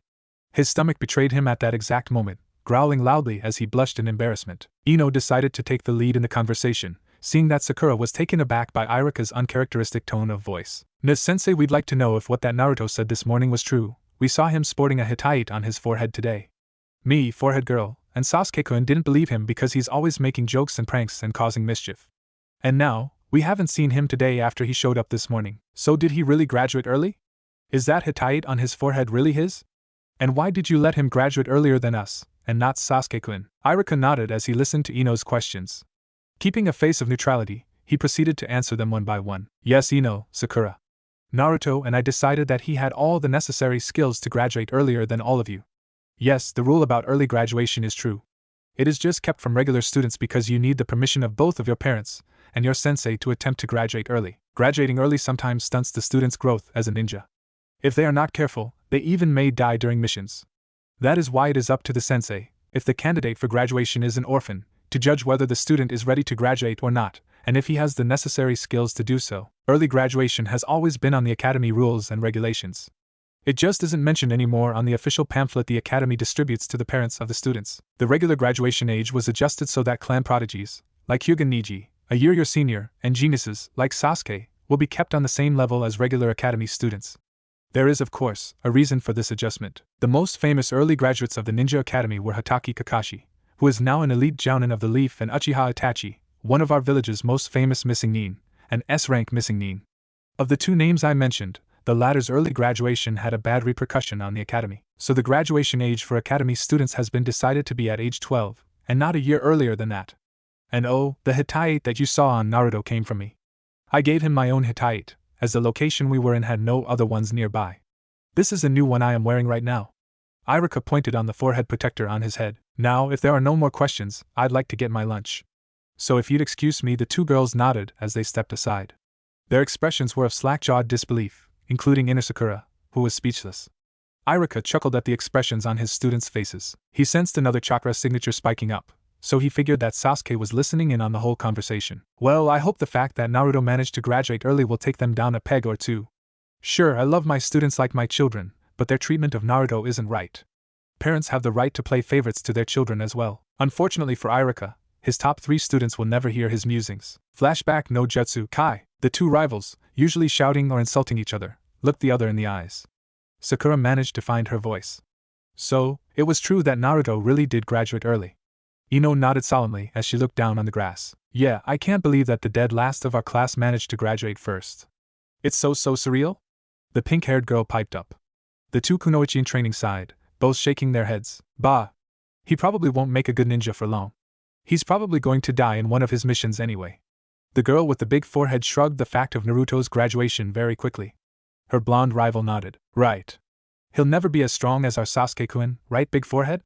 Ino countered as she insulted her rival for the dark-haired Avenger's affections. The moment Ino's voice released the insult was when the argument started. The rest of Sasuke's fangirls tuning out their voices while Hinata sat a little distance away from them, daydreaming about her blonde crush. That's when the author's mean streak struck again. Suddenly, 2 nests of abandoned, rotting, and maggot-filled eggs dropped down on the two. Caught unawares, they were drenched from head to toe in curdled, maggot-filled egg yolk, as well as dried-out grass and twigs and bark. Let's not of course forget the eggshells. The final straw was when they smelled each other. Their lunch rising from the pits of their stomachs, and hurled at the other's face and body. If there was a more embarrassing situation than being tarred and feathered, this was it. Hinata couldn't help but sink to the ground in soft, barely heard laughter. She hasn't laughed this good in never. This event was hidden well from the rest of the fangirls of Sasuke, as they were too busy laughing at their president and vice president. Voicing out their anger, the pair shouted, "Damn you, Naruto!" Meanwhile, on the practical weapons used training grounds at the academy, the dark-haired Avenger was taking out his anger on the shuriken target assigned to him. The fact that Naruto managed to graduate before him both surprised and infuriated him. He recalled his sensei's words when he confronted him after Ichiraku had his lunch. Flashback no Jutsu. Ichiraku smiled down at him, and then sighed. Sasuke, I'm sure you heard my explanation to both Sakura and Ino, so I don't have to repeat myself to you, do I?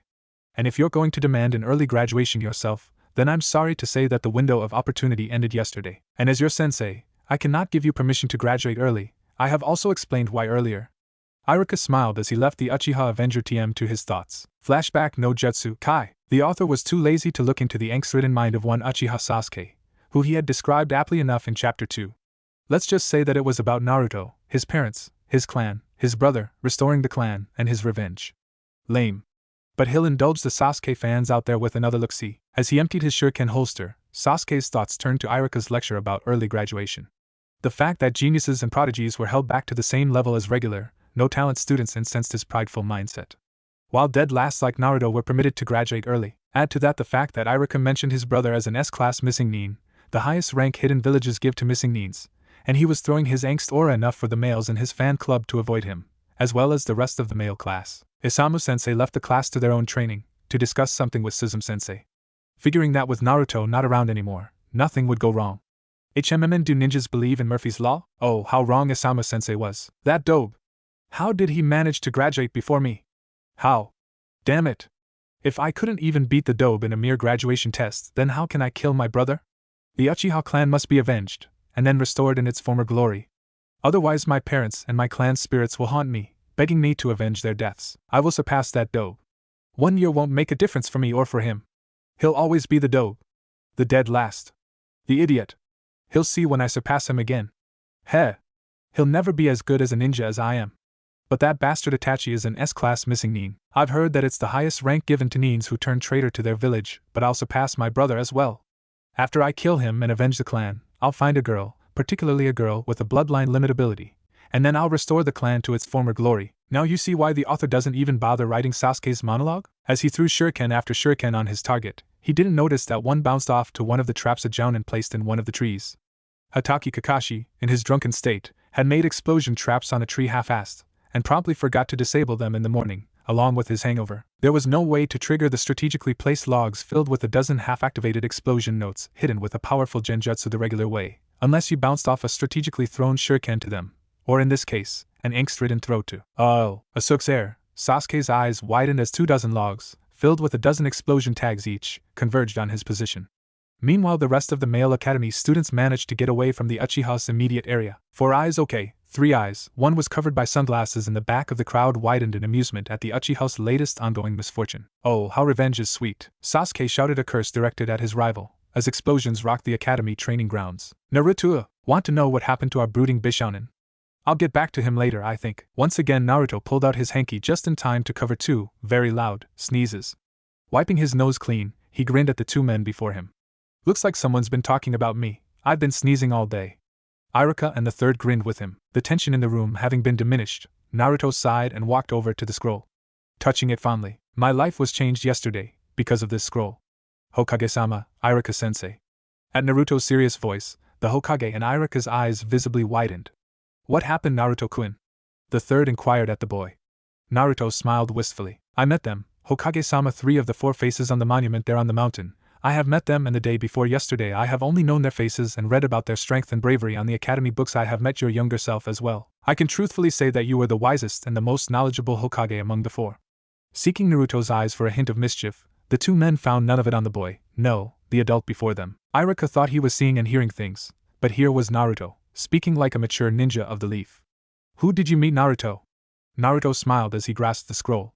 Shodame-sama, Naidame-sama, Sandame-sama, and Yandame Hokage-sama, the 4 generations of fire shadows of Konohagaku no Sato. Naruto then revealed the events of the night to the 2 men. He did not leave out a single detail, because these 2 men were among the first to acknowledge him and his potential. As such, he will never keep secrets from the 2. He finished the tale with learning Kage Bunshin and confronting Mizuki. Kneeling on one knee, Naruto bowed low and spoke in a very serious voice. Sandame Hokage-sama, I am Uzumaki Naruto, proclaimed by your predecessors and successor as the savior of Konoha. I alone have the power to save this village, and the known shinobi world, from imminent destruction to both known and unknown enemies, as foretold by the prophecy of the ancestor of the Yamanakas, to the Shodame Hokage-sama. I answer to no one but the Hokage. My loyalty is also bound to the Hokage and its mantle of power. I pledge my life to the continued survival of Konoha and its people. Sandame nodded solemnly. Rise, Uzumaki Naruto. Naruto complied and approached the Hokage. Sarutobi furrowed his brows and thought, now Naruto, can you give me proof that what you are saying is true? Do not worry, I believe everything that you have told me, but the council will dispute your claims as the savior. Naruto nodded in understanding. Can you please wait a minute or two, Hokage-sama? The third nodded as Naruto sat near the scroll of seals. Unwrapping his bandages and shedding his vest and shirt off, he revealed the black kanji the Hokages left on his upper arms. Pressing on both San and Yan, he proceeded to contact the 3rd and the 4th Hokage's imprints. Sandame-sama, Yandame-sama, I need proof for Hokage-san and Ichiraku-sensei, or I'm afraid they won't believe me. The Hokages being contacted nodded mentally. The young voice of Sandame's imprint spoke wisely. We understand, Naruto-kun. Perform a Kuchios no Jutsu like I instructed you to do, include Shodame-sama and Naidame-sama as well. Naruto nodded as he opened his eyes and bit his thumb, drawing a strip of blood vertically on the 4 kanji. After doing the hand seals, Naruto put his palm on the floor. Modified summoning, Hokage imprints. The 3rd Hokage and Ichiraku watched as 4 separate clouds of smoke materialized on Naruto's sides, revealing the Hokage's imprints. Ichiraku's eyes widened. KK Kami-sama was his last expression before he fainted. Naruto immediately caught him as he fell using a Kage Bunshin's help, settling him down on the Hokage's bed. Naidame looked at the situation. Use the Torai seal, Naruto. A small squirt of water will suffice to wake him up. Naruto nodded and formed the Torai seal, voicing out the minor water jutsu, Suiton, Mizuden no Jutsu. At those words a very small water ball formed and dropped on Ichiraku's face. The shinobi Gakuen-sensei woke up sputtering. Why? Is it morning already? As he rubbed his eyes he heard 6 voices laughing at his expense. This time his surprise at seeing the 4 Hokages of Konoha, in their prime nonetheless, was somewhat lessened a bit. Luckily Yandame had the presence of mind of soundproofing the room with a jutsu when he materialized earlier. Ichiraku scrambled to jump down the bed and bowed down low to the Hokages. Shodame-sama, Naidame-sama, Yandame-sama. It is a great pleasure to meet all of you. I am Yumino Ichiraku, a Chunin sensei of the Ninja Academy. After the greetings, the younger imprint of Sandame seemed put out. What about me, Ichiraku-kun? Hearing the imprint of the third, Ichiraku apologized profusely for ignoring him. The fourth, second, and first countered that he didn't count on Ichiraku's greetings, as he was the only Hokage of the four of them with a living counterpart of himself. The laugh seemed to dissipate everyone's nervousness. After the mood got serious again, the Shodaime and Nidaime took their leave. If you need a Saru, contact Naruto, as we'll be giving him advice and training sometimes. Shodaime waved farewell as he disappeared in ninja smoke. Nidaime nodded as he followed his brother's lead. Yondaime approached his predecessor and handed Sandaime a copy of his will. This will ensure Naruto's ascension as the rightful heir to my techniques and assets, as well as the title of Uzumaki and Kazama clan head. Naruto also has a copy of this. Oh, and if it isn't a bother, can you please update the info about the four of us and any other relevant info for us and about us on the scroll of seals? Sarutobi nodded in compliance as his predecessor's form vanished. Imprint Sandaime approached his older self, cheeks pink in embarrassment. So are you really a pervert like Naruto-kun said? The real Sandaime's cheeks turned red, and just nodded. His imprint self just nodded as well when Sarutobi brought out his copy of Ichiraku Paradise, Volume 4. Jiraiya, huh? Would you input that info, and the book's contents on the scroll as well? Sarutobi just nodded. Naruto sighed at the exchange. I hope I don't turn into a pervert when I grow older myself. I'm starting to hate perverts more and more. He mused in his head, as the two Sandaime whispered conspiratorially. Beside him, Ichiraku had the same look of indignation. While it is true that Ichiraku was defeated by Naruto's Oiroku no Jutsu, he is not perverted even in the slightest way. He was just prone to the occasional dirty thought. Hey, cut him some slack, he is after all a guy. Imprint Sandaime produced a copy of the scroll that allowed Naruto Kage-level access to any information that he would label as useful to him. He then narrowed his eyes at his older self. After the council reads this scroll, Naruto's training, data, and other info about him will be for the Hokage's eyes only, which means he'll be an S-rank secret. The Council of Elders will no longer have jurisdiction on him. All data on him will be classified data. Although his official rank may be genin, he will answer to you, and to you only, so his unofficial rank now is candidate for Sannin. Since you're the current Hokage, you are it. Being it means his protection and training will be up to your decisions. Do not stunt or hold back his growth and training, or it will mean dire consequences for all of us. Agreed? Hearing the dead seriousness of his imprint self, Sandaime nodded. Did he mention the forbidden bloodline? His imprint self inquired. Sandaime nodded in confirmation. According to him, there's a bloodline ritual involved. The imprint of the third Hokage nodded his affirmation at his living self's statement. Assign Naruto to the genin reserve list if he doesn't pass his Jounin Sensei's survival exam. If he does pass his exam, give the team a week of break for missions and/or team meetings. Naruto-kun will need that week to understand the rituals and procedures for the awakening of the bloodline. Explain that Naruto will undergo some extra training before he joins the team officially, if the Jounin insists to start missions. Sandaime nodded his agreement at his imprint's suggestion. Imprint Sandaime then slowly vanished. I'll be waiting for that Ichiraku update, Saru-kun. Naruto then shook his head, muttering perverts under his breath. The two men couldn't dispute Naruto's comment, as they both had fallen victim to the blonde's anti-pervert technique, which made the Konoha General Hospital stock up on blood-replenishing pills for both civilian and shinobi use. The Hokage then brought out a scroll. Well, the council certainly won't be happy about this. That's why what we have discussed here will never leave this room. Do you agree? Naruto and Ichiraku nodded their assent. Rolling out the scroll, Sandaime signed his name in blood, and the scroll glowed. This is a scroll for blood oaths. Breaking your oath on this scroll will result in a very, very painful death for you. After hearing this, would you still sign the scroll? Ichiraku nodded and signed his name in blood. The scroll glowed brighter. If this means that Naruto will be protected from the council's clutches, then let it be so. Naruto brightened at his sensei's comment. Stepping up, he signed the scroll in blood. The scroll emitted a powerful light, which then disappeared completely. For the future of Konoha and my precious people, the conversations and the events that happened inside this room will never be uttered by my lips. On penalty of death, I swear this. Sandaime and Ichiraku nodded appreciatively at Naruto's maturity. Naruto's growing up. The Hokage and the Chunin sensei thought in unison, the latter's eyes burning with an unshed tear. Naruto then proceeded to rewrap the bandages on his arms and put his shirt and vest back on his body. Sandaime opened his door and walked out of the room, closely followed by Ichiraku and Naruto. The three smiled conspiratorially to each other and grinned. I'll tell you what the council's decision will be on this. For now, just carry on your normal duties. Expect me to call on you two again after 2 weeks. Ichiraku-sensei bowed. Yes, Hokage-sama, we will do what you expect of us. Naruto followed his sensei's example and bowed, but only to that extent. Hi, Hokage-ji-san. Just send us a message if you need us to report. Ichiraku just looked pointedly at his student as the Hokage laughed. This ends our meeting, you two. Now be off to your own business. And remember, our secret is S-ranked. Sensei and student nodded at their leader, bowing as they bid the Hokage farewell. As they left, Sarutobi grinned his own foxy grin. The council will be pissed when I tell them that the demon will be out of their control.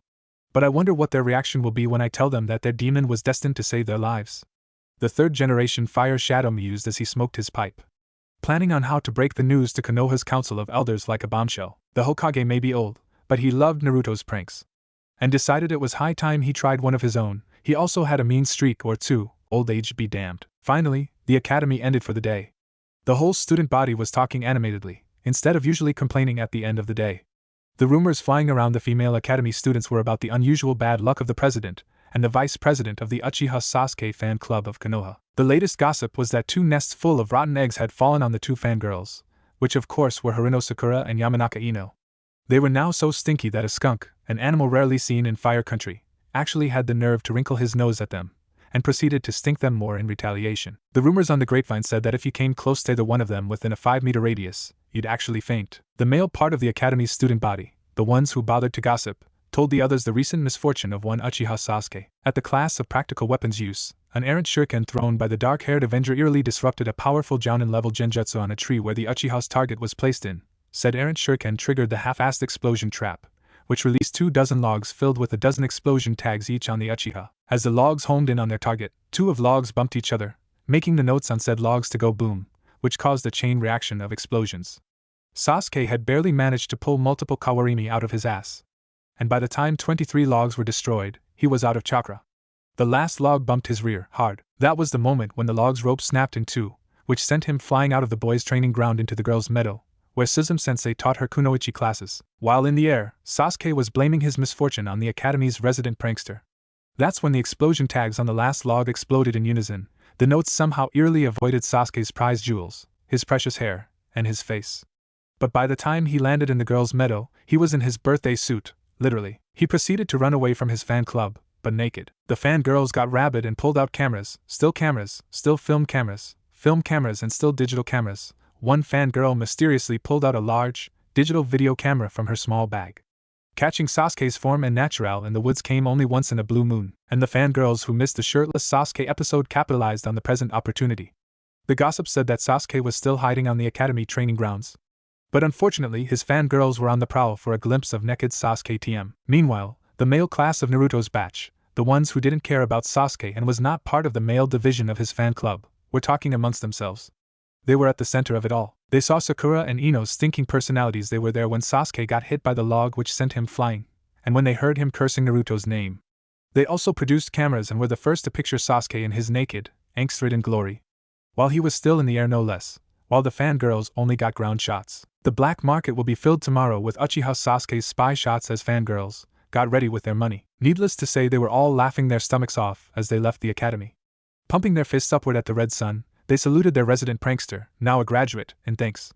The ones leading the cheering were unsurprisingly Shikamaru, Chuji, Kiba, and Shino.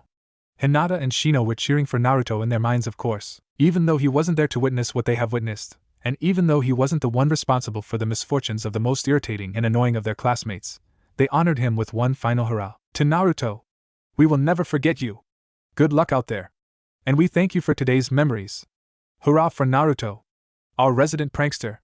May Kami speed your career. Meanwhile, far away from the group, a red and violet blur hightailed it out of the academy, leaving bodies in their wake. Fainted bodies, that is. On the other side of the academy, a butt-naked, Bishounen Avenger hid in the woods. As his fan club patrolled the area in force, for the 3 of them, their day hasn't ended yet. Ichiraku and Naruto left the office of the Hokage with grins plastered on their faces, with Naruto's being more prominent. A result of his career as prankster, no doubt. It was a true grin, however. It wasn't a grin that didn't reach his eyes. That was a mask for situations he deemed appropriate. But there was no reason to hide now. He had acknowledgement from his precious people. His life will be free from the control of the Council of Elders, and what he will do with said life will no longer be controlled by barmy old coots, who were more meddlesome than the Hokage gave them credit for. Konoha, look out! A more confident and mature Naruto is on the prowl. And he won't take shit from villagers anymore, unlike when he did as a young child. After saying goodbye to Mayuri, who ruffled Naruto's hair as he said goodbye, Sensei and Deshi were off for a celebratory dinner at Ichiraku's. They both tried to invite Mayuri, but she declined, saying that there was a lot of work to be done. Her predecessor had left her a backlog of work, in which Naruto berated the last secretary for. She also explained that it wasn't her habit to slack off during the first day of work.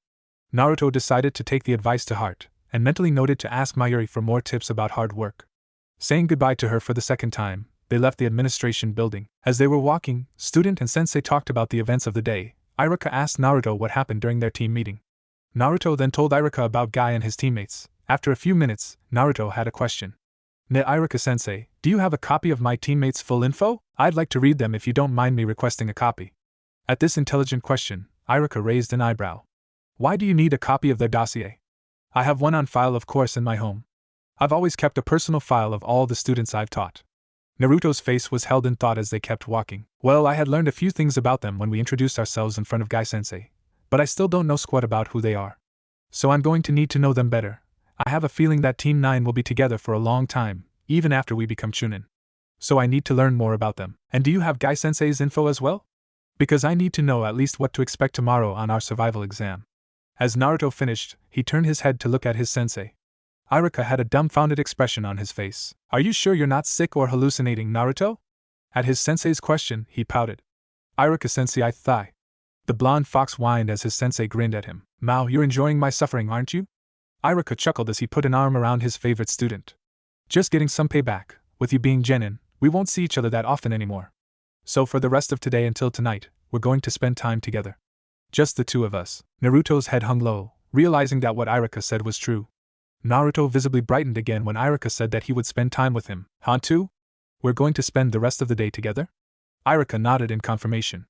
Hi, after we eat at Ichiraku's, we'll head over to my house and I'll teach you some things that I know. At the promise of a little bit of personal training with his sensei later, Naruto jumped up and shouted, Yada! Iruka-sensei is going to train me personally. Iruka chuckled as Naruto urged him to go faster towards the direction of Ichiraku's. The Chunin sensei figured that Naruto should have every advantage given to him. The burden of being jailer to Kyubi no Kitsune no Yukai, which resulted in almost all the adults and children of Konoha to hate him with a passion, really weighed his blonde student down. And when the Hokages of Konoha acknowledged him as savior, he again realized that Naruto has been protecting Konoha from the day of his birth, and even now as they walk, being the savior and hero of Konoha will hamper his progress and growth as a ninja and a person. And now that Naruto will be taking his first step as a ninja of the leaf tomorrow, he vowed to himself that at least for tonight, he won't be undertaking a battle unarmed and uninformed. Picking up his stride, he sped up a little to placate his hyperactive student to hurry towards their favorite ramen stand. But during the way there, Naruto paused, pulled out his hanky, and went into a sneezing fit just as he had his nose covered. Rubbing his nose, he sheepishly laughed at his situation, making his sensei chuckle. Gomen, looks like some people are gossiping about me again. Iruka nodded in understanding, and they picked up where they left off in their conversation. As they walked to Ichiraku's, Iruka rubbed the scar on his nose, trying to remember exactly what he needed to tell Naruto that was related to the academy. I guess I'll remember it later. We still have a lot of time left, anyway. Well then, last time we left the annoying trio, Sakura and Ino were doing stinkingly. Oh well, moving on. Sasuke was still on the academy grounds as he avoided his most obsessive, rabid, and devoted fangirls, who were on the prowl to get a glimpse of him in natural with their video and still cameras. These were, of course, the girls who missed the shirtless episode and the naked in the woods episode. Too bad all of Sasuke's fangirls missed the flying in the air naked while cursing Naruto OP and OV, original pictures and video that was for the black market. The Genin Academy class 105 males who bothered to take those shots will be thousands of Ryu richer tomorrow. Wait, last time the author, they all snapped shots. I wonder if Itachi watched the black market as well. Hee. Well, let's end the torment of the annoying three, shall we? Wait, did I just say end their torment? Ah, Mao. Oh well, time to bash some other characters anyway. It's time to spread out and focus on different targets. Sakura and Ino, both looking back at the bodies that they left in their wake, just kept running out of the academy. As they neared the residential district, the body count just kept piling up. As they were passing restaurants and other dining establishments serving food, beverages and other types of consumables, the wind picked up, throwing their unique scents everywhere in their vicinity. The end result was people coming out of said establishments, complaining about the stench and hurling out their dinners, drinks, and whatever they ate or drank. The business district looked like the morning after of Konohagakure's drinking festival, and that the participants were doing one nasty upheaval of their hangovers. But it wasn't morning at that time, and the drinking festival won't be happening for several months. And so, there was an argument between the diners not paying because of the stench, and the establishments arguing that it wasn't their fault. Fortunately, a squad of A and B had witnessed the commotion from a distance, and started to chase the person, or persons, responsible for this. Of course, they all thought that the perpetrator was Naruto, since he's the only one with the guts and knowledge to stage a village-wide prank. The ANBU fell for it, hook, line, and sinker. They then followed the prankster by sight and scent. As they began the chase for Naruto, one ANBU had a confused stare under her mask. Why are they following two stink clouds? Meanwhile, up ahead, a group of jounins were walking in the opposite direction of the smelly duo. Kakashi, Kurenai, Asuma, Ebisu, Ginma, Rado, Iwashi, Hate, and Aoba had just walked out of the bar that they had dinner in. The tracker of the group was in the back, reading his piece of literature. Aoba and Ebisu were out in front. Ginma, Rado, Iwashi, and Hate were talking about jutsu. Asuma was, of course, smoking. Kurenai was glaring at Kakashi and his novel. But she'd much prefer to torch the one reading the book, not the book itself. Hey, a woman had issues when porn was in front of them. There was also a rumor on the Jounin grapevine, stating that Kakashi had issues with women and commitment, and preferred to bed the wilder ones by the dozen, rather than take a decent one to a proper date. It turns out that one girl wasn't that discreet when Kakashi picked her up. By the time he woke up and got rid of his hangover, she had blabbed on and on to her friends how good he was in pleasuring his partner, the measurements of his assets and his performance level, which she rated as S rank to the Kage level. Kakashi was then reported to have donned more masks under his mask. As the new surge of fangirls that Kakashi acquired, which included girls as young as 14, hounded the special jounin. He never dated anyone outside of the chunin and jounin ranks after that incident. Suddenly, Kakashi stiffened, jutting his nose in the air as he smelled Sakura and Ino from afar. Apparently their stink radius had grown twice over the course of their running. "Do you smell something?" the copy ninja said. Geka Hate, who also had a sensitive nose, immediately darted sideways perpendicular to the direction that they were walking to. Hate was heading for the direction of the clean and open air of the forest, so that he won't be affected by the smell. Strangers who looked at him and gave him the once-over always concluded three things. 1. That he had a respiratory disease because he's always coughing and looking sick. 2. It won't be long before he kicked the bucket. And 3. He wasn't a very effective ninja because of the first two things. Well, appearances are more than meets the eye, especially when you look at the ninja. He was just suffering a chronic bout of harsh asthma, which started when he was a kid, and just wouldn't go away no matter what cure the medic neens tried on him. And who says he can't kick but effectively because of it? He actually has Aoba, Ebisu, Ginma, Rado, and Iwashi totally owned when they challenged him to spars. His only weakness was that he hated things that smelled bad, rotten, and stinky. And that his girlfriend Yuzuki had him whipped in the sparring department. Hayate's eyes flew open wide in surprise, which shifted to mischievous amusement, as he saw his fellow jounin drop down like flies. Once again his quick thinking spared him from his colleague's embarrassing fate. He then whipped out a camera as he watched his coworkers taken down by two girls, who he judged to be at Ninja Academy age. He chuckled deviously as he snapped blackmail material. He and Yuzuki will be laughing at these pictures tomorrow after he gets them developed. After all, having something to blackmail your peers into doing anything you wanted was always a welcomed advantage. In the ninja world, this was just standard operating procedure, with kickbacks. As the two groups passed each other, Aoba got decked first with the smell, and fainted. Ebisu dropped down flat and foamed at the mouth while his head twitched involuntarily. He fainted before the two girls even had a chance to pass him. Ginma almost swallowed the larger-than-average samban in his mouth.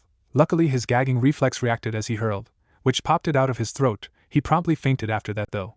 Iwashi's goatee literally fell off of his chin as the duo of Ino and Sakura passed him. Apparently his facial hair was sensitive to stench. He was KO'd before he hit the ground. Rado was in the same state.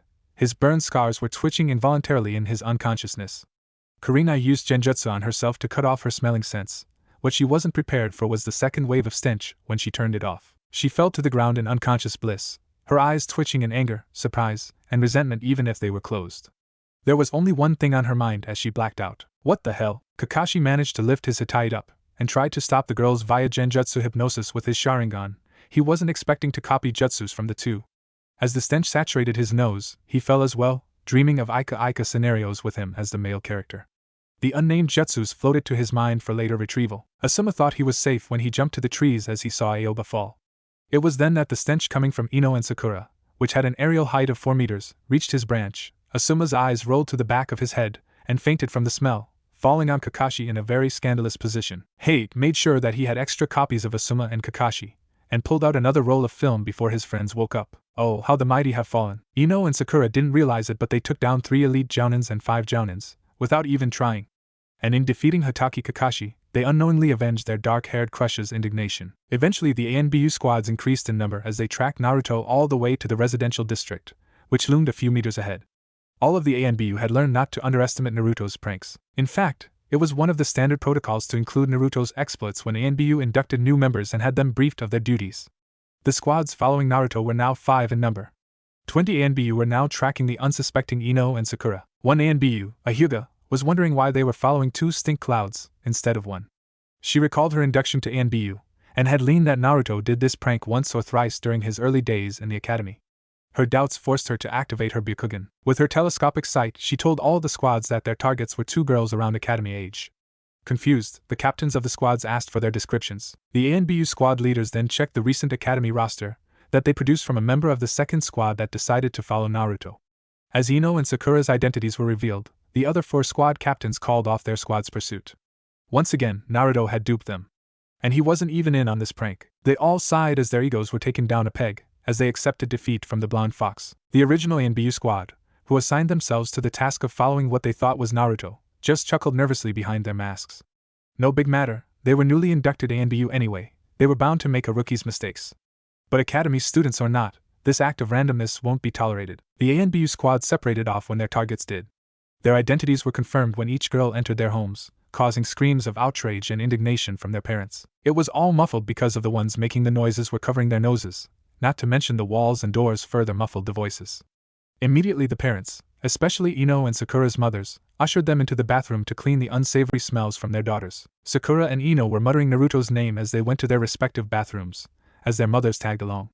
When asked why they were muttering Naruto's name, the girls said that it was because of his prank on them that they might get in trouble. The Haruno matron agreed on her daughter's conclusion, but was taken aback at the news that Naruto graduated earlier than her daughter. However, the Yamanaka matron hounded her daughter for information. Naruto was known to be always at the scene when his pranks were triggered, always laughing at the victims. When Ino said that Naruto wasn't at the scene of the crime, or crimes, Ino's mom told her to drop the accusations, as she cannot directly point it to Naruto. Ino's mom then lectured her about using the Yamanaka's advanced logic on her predicament, mentioning that Naruto had graduated ahead of them, and was meeting his jounin instructor that day instead of being in the academy all day long. Ino's mom pointed out that that was her answer if Naruto had pranked her, personally. Ino hung her head after that in shame.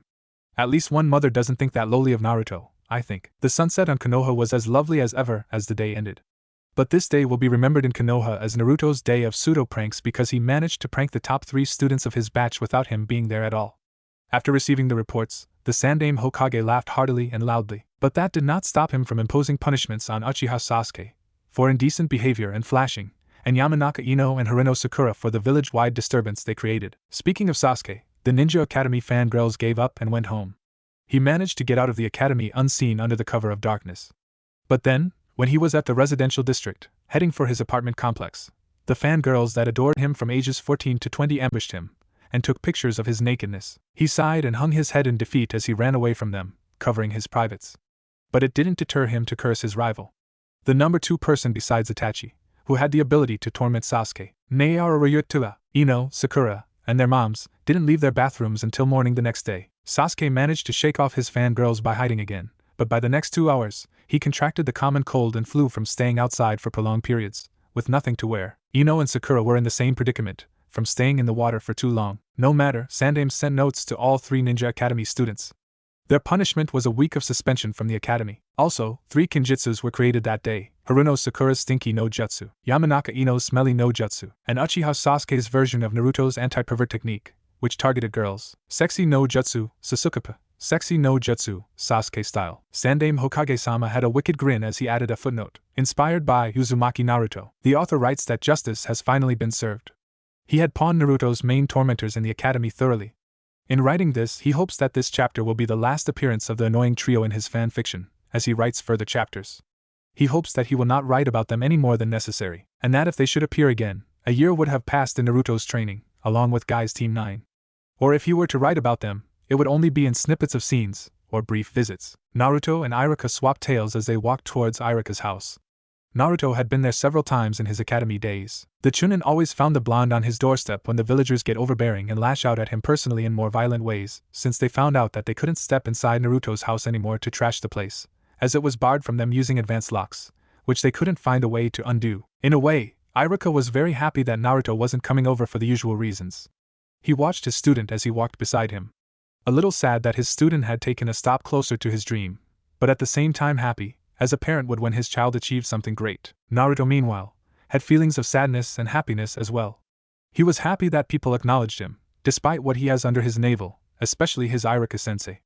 But he was equally sad, because that one of the first people who acknowledged him won't be there when he achieves something, either in his training or in his missions. But as he walked, he realized that whatever he does, whether it bad or good things, Ichiraku will always be there for him, albeit in spirit. With extra ramen in tow, he let his thoughts wander, as he followed his sensei to his home. Upon entering the home of his sensei, Naruto observed how the house hasn't changed a bit in the last times he visited. The standard couch, coffee table, and television were in the living room. A wall separated it from the kitchen and 2 bedrooms. As he looked around the room, he noticed something odd hanging from one of the racks. Ichiraku-sensei, what is that thing over there? Upon removing his shoes from the entrance of the apartment, Ichiraku looked at the thing Naruto was pointing at. Oh, that thing? It's called a guitar. It's one of the relics of the old world. Ichiraku explained as he approached the guitar and lifted it off from where it hung. The guitar was polished in regular colors, the sides were polished a deep black with white trim around the edges. The front of the guitar was light yellow in color, bordering brown and orange like polished and cut wood. The neck was of regular length. 6 metal strings, which Naruto observed were a lot thicker than the metal strings other ninja use, were placed along the neck of the guitar. The guitar's strings were placed from the topmost part of the neck to the mid-bottom portion of the body. As he examined the guitar, Naruto gave it a wicked grin. The main part resembles the bodies of some of the daimyo's wives. Ichiraku just chuckled and nodded to the blonde fox's comparison. Yes, they look quite the same, but don't tell that I agreed with you, okay? It's our secret. Naruto just nodded as he sported a wicked grin at his sensei, who was mirroring his own grin. A question came up on Naruto's head as he was sharing grins with Ichiraku. Well, what does it do? Is it a weapon? Is it used in some kind of special jutsu that you use? Ichiraku shook his head at the questions Naruto threw at him. It isn't a weapon, Naruto, and I don't use it in conjunction with the jutsu. Its true purpose, for me that is to create music. Ichiraku explained as he strummed at the guitar, playing a piece of music familiar to him. As Naruto sat, entranced at Ichiraku's movements on the guitar, he realizes that this was a side of his sensei that was hidden from the rest of the world, a softer, more sensitive Ichiraku, who was in tune with his life and of the lives of others. As the song finished, Naruto was in awe at the music that Ichiraku played for him, clapping at his sensei's performance. Suga, Ichiraku-sensei, that was awesome. Ichiraku just waved his hand in dismissal of Naruto's praise.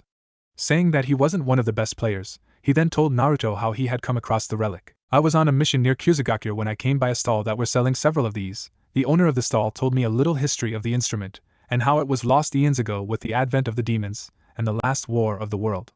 He also gave me a booklet on how to learn the guitar, and he also sells other instruments. He recommended the guitar to me because it was easy to learn if you have the time. That was the time after your last visit, I think, which was 3 years ago. I've been making music for some time now. If you'll visit from time to time, maybe I can play some of it for you. Playing this instrument also makes me relax. Naruto nodded as he looked at the guitar. I guess it helps you relieve the stress from the academy, the blonde genin to be concluded. Ichiraku nodded thoughtfully. Yes, sometimes when the work burden, the kids, and you become stressfully hard to overcome, I play. It's a change from all the missions, the lessons for the academy, and the general pressure from the shinobi career. As Naruto examined the guitar once again, he asked Ichiraku if he could teach him to play the guitar. Ichiraku nodded, but said that Naruto would have to buy his own guitar so that they can play at the same time. After asking how much the guitar was when the Chunin bought it 3 years ago, Naruto found that such an investment would be more beneficial in the long run. After a few moments of conversations, Ichiraku went to his file cabinet to photocopy the dossiers of Tenten, Lee, Niji, and Guy. Naruto continued to examine the guitar while his sensei was away. After a few minutes, the two set off again for the training grounds that were deserted at nighttime. As they stepped out into the moonlit night, Naruto didn't notice the backpack hanging off of Ichiraku's shoulders. Meanwhile, in the Hokage tower, Sarutobi was looking in on the conversations of Ichiraku and Naruto, satisfied that the prophecy and the fact that Naruto was the savior of Konoha wasn't being discussed as one of their topics. He turned the jutsu off on his crystal ball, and proceeded to clean up the draft of Naruto and his status change in Konoha. The Council of Elders will have no choice but to give up their hold on him once they read Yandame's will. He will then present to the council the level of secrecy decree concerning Naruto. He then can act freely on what Naruto's training will be like in the next year or so. A well-written letter to one of his students, who was now making his living by using his perversion and his eloquence in writing literature, had just been sent this afternoon, regarding the discovery of his student's last will, and what it contains. Sandaime was counting on the fact that Jiraiya had gotten over his mourning over the death of Yandaime, and that he was willing to take on another apprentice because of Yandaime's will. Smiling at the thought of seeing the idiot of the three amongst his students, and maybe getting another unreleased copy of his work before it gets published, he proceeded to write on well into the night his warpath. If the council does not agree to his ideas, then they better look for his replacement this early on, for he will no longer tolerate no as an answer. Naruto dodged to the left as he parried Ichiraku's strike. Sensei and student have been practicing in one of the deserted training fields nearest Ichiraku's house. Ichiraku was instructing Naruto on the basics of fighting with a combat knife, or a tanto. There was no time to retrain Naruto in basic taijutsu, as the Genin survival exam was just hours away. The best Ichiraku can do for Naruto is to give him instruction in basic knife fighting. One of Ichiraku's gifts to Naruto included a titanium combat knife and a tanto. Both were carbon black in color so that no light will reflect on the surfaces. The blades were also engraved with a dark orange tip-tailed fox with red fur. Flaming 9 tails were wrapped around the blade. Naruto was blinking held back tears as he examined the blades Ichiraku gave him. Seeming to be a blessing as Naruto begun his career as a ninja, and acceptance and forgiveness for what he has under his navel. Said Tanto was now hanging in front of Naruto's kunai holster on his right thigh, while the combat knife was strategically placed on Naruto's waist, the holster molded within the belt that now hung above on Naruto's upper waist, along with 2 pairs of new shuriken and kunai holsters. Ichiraku also presented Naruto with brand new kunai and shuriken, of course. Ichiraku also gave him the location of the best weapons shop in Konoha, who made quality weapons at lower prices than the competition. Ichiraku was enjoying the spar between him and his most excellent student. He had always known that Naruto was a fast learner, if he applied himself to what he was learning. That was what separated him from his other students, who were either called geniuses or prodigies. He had also known what Naruto had to go through during the years in the academy that he wasn't present for. The neglect was rolling off Naruto in waves when he became his homeroom sensei. It was no secret in the academy that most of the senseis there hated him, especially the ones who were genin when the Kyuubi killed their parents. Ichiraku had sometimes wondered if Naruto would have graduated without his help. When he recalled that Naruto graduated on his own determination, he just grinned mentally. As he brought himself to reality again, he noticed that Naruto was keeping up with his autonomic moves as he parried attacks again and again. He then called a halt to their spar and sat down on the grass. Naruto's face was a grin from ear to ear. Ichiraku chuckled as he identified with the face. In his genin days, he always wore the same grin when their sensei showed them a new jutsu. All of his childhood exuberance ended though when he made his first kills as a ninja. As he went through life and coped after those first kills and field experience, first as a genin, and later in life as a chunin, he wrote a small book with his memos. In time it had become a moderately thick book. He was now just picking a time to get it published. Naruto dropped from a sitting position to a lying position. He then looked at the stars up above the night sky. I wonder if there are other ninjas among the stars, and what jutsus they create that are so different from ours. Once again, Ichiraku chuckled at his innocence, and proceeded to narrate the past history of their world. Some people say that we are the only living things in the universe, Naruto. Ancient history chronicles that thousands of years ago, countries made a bid to conquer the stars themselves, and planned to make contact with beings outside this planet of our solar system, as the past scientists call our world and the surrounding planets, along with the sun. The governments all around the world launched space expeditions and had left communication devices to act as our messengers to other civilizations. The governments hoped that these devices would bridge our wishes to communicate with other civilizations that are more advanced than ours. But then, war broke out among the most powerful countries, and the ancient world was plunged in what would be called as the last war of that century. Since other nations can counter the conventional weapons that some countries unleash at them, and so the war turned inward to the human capabilities of the soldiers, and eventually all the countries turned to the science that we call genetics. All of the nations then surged ahead, and produced modified soldiers that can adapt to any situation and environment. And so the war turned to the front lines once more. It was called the Gene Wars back then. Some say that it was the foundation of what is to be called today as the Bloodline limits. And then the time came that nations used the ultimate evil of weapons. The Yokai Wars were started when a nation summoned minor demons and beasts to fight the war for them. After the first wave of demonic destruction and chaos, all the nations turned to the unnatural and unholy abilities these demons wielded. And thus the advent of the Demon Wars came to be called the longest and most destructive war of all time, killing billions of humans and destroying the known world, decimating large cities and the vast knowledge they contain, as well as the most advanced technologies that they held. It is the reason that most of the technologies and how they were used became lost as the demons ravaged the planet itself.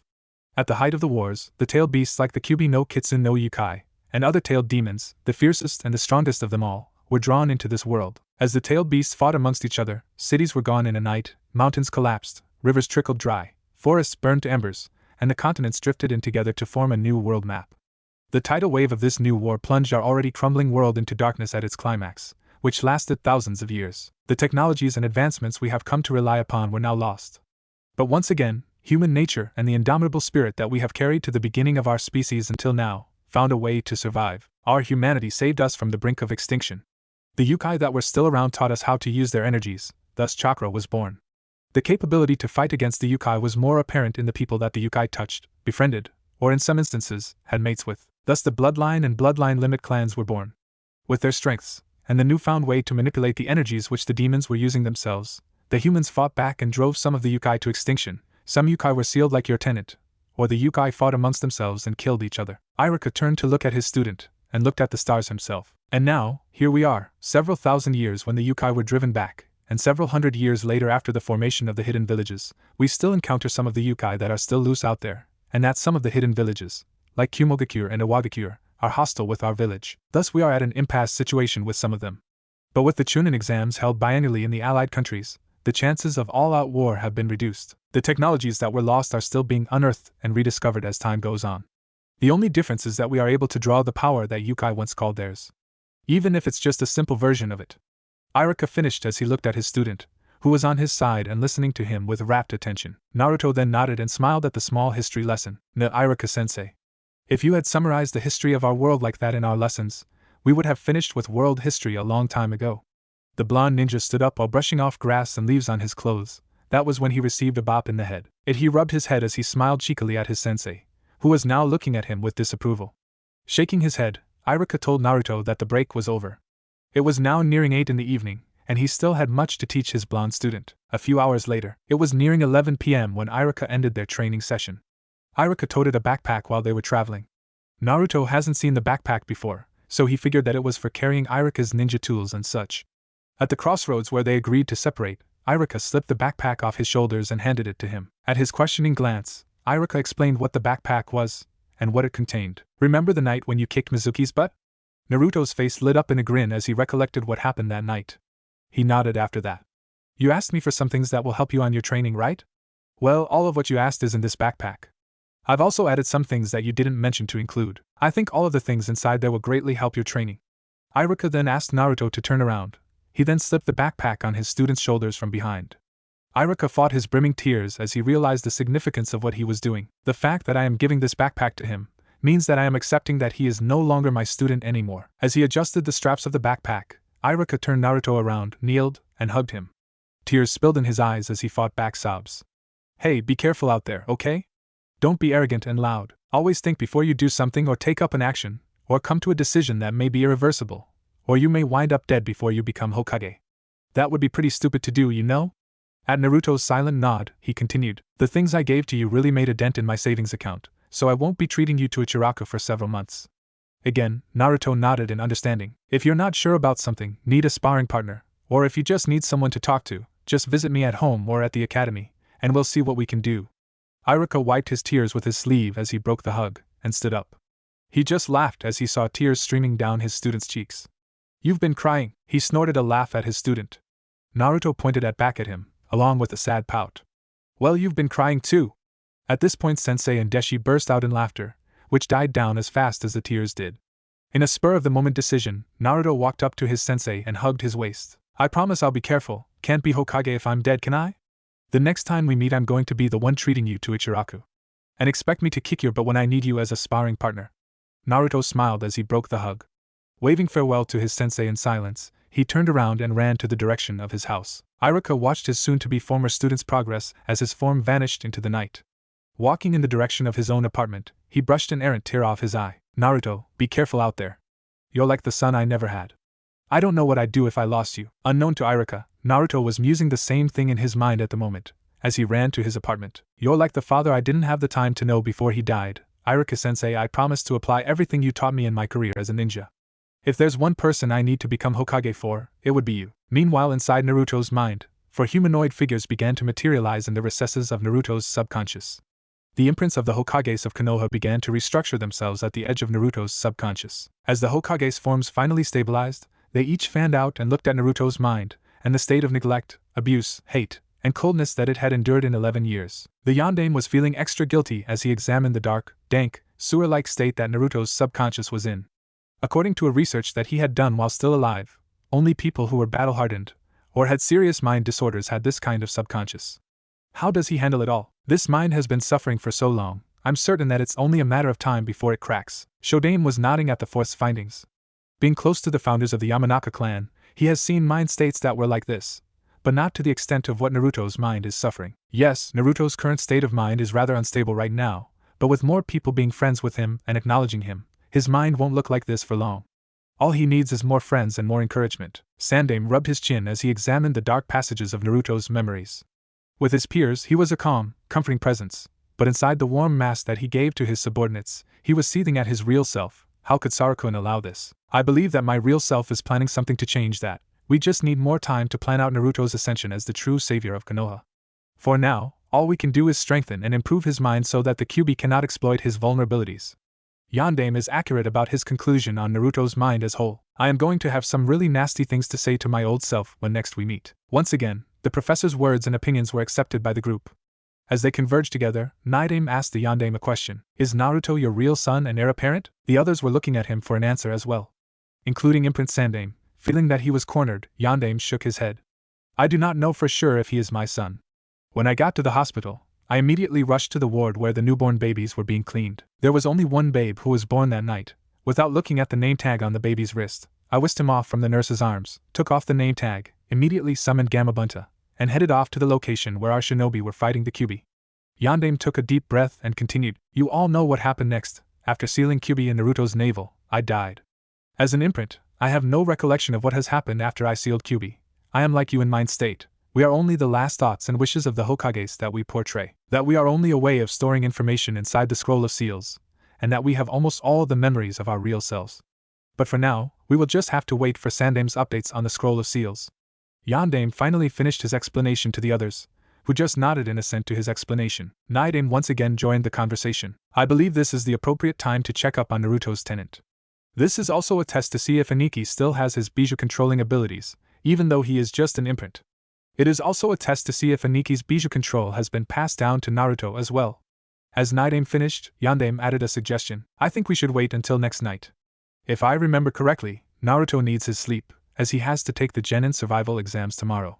We will have to wait before we can bring him here, so that tenant and landlord can finally see each other, face to face. The Hokages agreed as their forms dissipated again. Inside the Kyuubi's cage, the nine-tailed Yukai was anticipating the arrival of his jailer. For the demon, it did not matter if the one who kept him inside these bars were accompanied by the mere imprints of the past. What mattered right now were his plans for the future, and the time when he is freed from this cage that the yellow-haired rat put him in 11 years ago. After he was free, he will again hunt down the treacherous being who put him and his loved ones in this predicament. Naruto opened the door to his apartment with a special key that he kept in a chain around his neck. It was the only reminder that he has owned anything in this world. He had found out long ago that Sandaime was the one paying the rent of the apartment, as well as the water, gas, and electricity bills. He also has a monthly allowance, given by the Sandaime himself. He was thankful that the third was looking out for him, despite the whole village treating him lower than the dirt under their toenails. 10 years of his memories were spent here, especially when the orphanage kicked him out at the age of 1 year and 3 months. Stepping inside the threshold of his room, he announced his presence. To Daima he said sadly, as he lived alone, he had no one to go home to, no family, no mother to greet his arrival with a warm meal and an even warmer and kind smile, no siblings to exuberantly greet him as he took off his shoes, and no father to ask how he was progressing at the academy. Such was the life of an orphan, never knowing who your real parents were, if you had siblings or cousins or any relations somewhere. He even envied his rival Sasuke, as he had parents before some Itachi person killed off the whole Uchiha clan. The absence of relations was more heartfelt when there were activities in the academy that included someone related to you. To Naruto, the pain was more acute when his birthday or other holidays came up. As Naruto shook off his sadness, he sat up from the entrance and turned on the lights. He then entered his apartment. Dropping the backpack off his bedroom, he proceeded to clean his somewhat messy living room. Because Naruto had the whole village hating his guts, he hasn't had a visitor since he moved in when he was only 1 year and 3 months, except for the occasional irate villagers who trashed his apartment when he had just started living there, to drive him out of the village. So it was perfectly normal for him to find his apartment in a mess. But now that he was going to be a genin, he needed to shape up his house, for he would never know when his teammates or sensei would visit him. After the cleansing of his living room, he decided that it was enough work for the night and headed off to the shower for a quick bath and to brush his teeth. As he dried off, he headed for his bedroom, which was a little messier than the living room. With laundry basket in hand, he proceeded to at least clean his room of stray and dirty clothing, which he had always neglected to pick up until the last minute when he did his laundry. Seeing as the basket was almost full, he reminded himself to do laundry as soon as possible. Dumping his laundry basket in the small laundry room, along with the towel that he used for the shower, he padded back to his room in his boxers. Buttoning up his pajamas, he spied the backpack that Ichiraku gave him. Looking at the time on his alarm clock, he proceeded to examine its contents.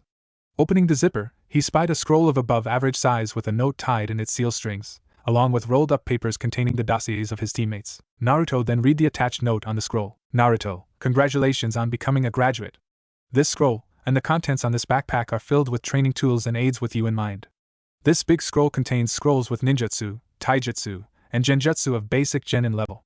It also contains a scroll with chakra control exercises on them, from genin to jounin. Example is the academy level leaf control exercise.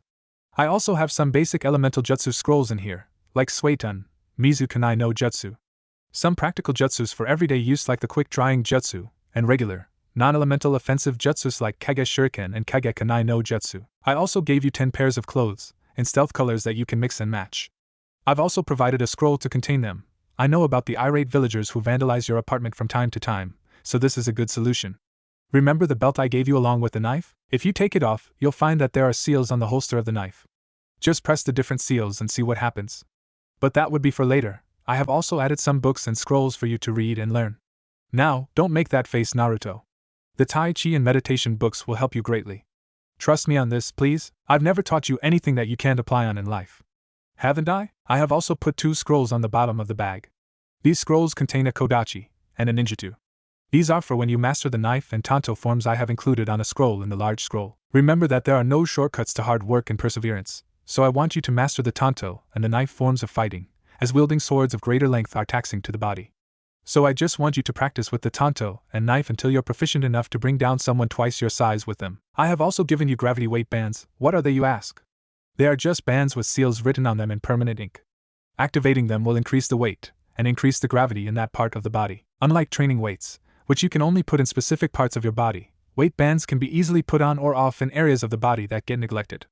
That way you can fully train the whole body. You can also use training weights in conjunction with the weight bands, as the weight bands can be configured to sink under your skin so as to not get in the way with your everyday activities. The weight bands are our secret, by the way. Do not, I repeat. Do not tell anyone that you are wearing gravity weight bands. Okay, well then I hope that when I see you next, you'd have grown more as a ninja. Good luck on your career. And remember, don't go running into something that you can't get out of. And don't take any crap from anyone starting tonight. And don't listen to people that will say that you are weak, are a waste of training space and time. You're my most excellent student. Always remember that, okay? You're the only one amongst the countless students that I have taught to ever receive a title from me, so live up to the title that I gave you. Your Shinobi Gakuen Sensei, Ichiraku. P.S. about the Genin survival exam, well, it isn't fair for your batchmates that are still here in the academy if I easily gave you the exact answer to pass the exam. I know that you know about the Genin survival exam already, but I'm not really sorry that I did not give you any warning as to what it was. But as my favorite student, and a close friend of mine, I want you to pass the exam. So I'll just give you some clues. A whole does not function without its parts. It also cannot function with just one part. There is no I in the word team. Ganbat. Drawing of Ichibi Ichiraku with the speech bubble Ganbat, written in bright orange kanji seen here. Naruto smiled as he read Ichiraku's letter over and over again, brushing an errant tear out of his eye as he hugged it to his chest. His resolve for passing the survival exams and making one of his precious people proud loomed in his mind. But before he resolved to sleep, he decided to finally read the forbidden bloodline scroll. Lifting up his pajama shirt, he uncovered the container seal on his heart. Sandaime had put it in there as a storage seal for the forbidden bloodline scroll. Drawing a small amount of blood, he spread it over the seal and did a minor summon. The scroll then materialized in his bed. Naruto opened the blood seal on the scroll with just a drop of blood and started to read. Welcome, Savior of Konoha, and possibly the world, to an exclusive club that is more rare than even the rank of any Kage of the 5 shinobi countries. This scroll details the abilities of the 3 Doujutsu. It also states why acquiring these Doujutsu as one bloodline was deemed forbidden, and why only the Savior of Konoha and the world is permitted to have such bloodline Doujutsus in one person or body. It also details the initial tasks for the blood ritual the Savior must undergo if he were to receive the forbidden bloodline. But first, here are the abilities of the 3 Doujutsu, in no particular order. Kurigan, a bloodline Doujutsu especially made for the aspect of ninjutsu. The black eyes focus more power into ninjutsu when it is cast with less chakra costs, making it better and more formidable. Unlike the Sharingan of the Uchiha, which only copies ninjutsu and stores it in the part of the brain where it is easily retrievable. Although it cannot copy jutsus, the Kurigan forces its wielder to look at the deeper aspects of the ninjutsu, which he or she is studying or watching. Better understanding of the ninjutsu results in a better execution of the technique at the moment the Kurigan wielder calls for it. With the Kurigan, its wielder will have a better understanding of ninjutsu, as well as forming ideas for the improvement of ninjutsu that he has already mastered, or the formation of a new ninjutsu. It was reported that some of the greatest ninjutsu ever created came from the theories and insights of Kurigan wielders. Akigan, a bloodline Doujutsu especially made for the aspect of genjutsu. The red eyes help the wielder to set up a genjutsu in half the time it normally takes. Since genjutsu users are intelligent already, it simply builds on the wielder's imagination to create more powerful genjutsu, which can fool 2 or more of the 5 major senses of the body.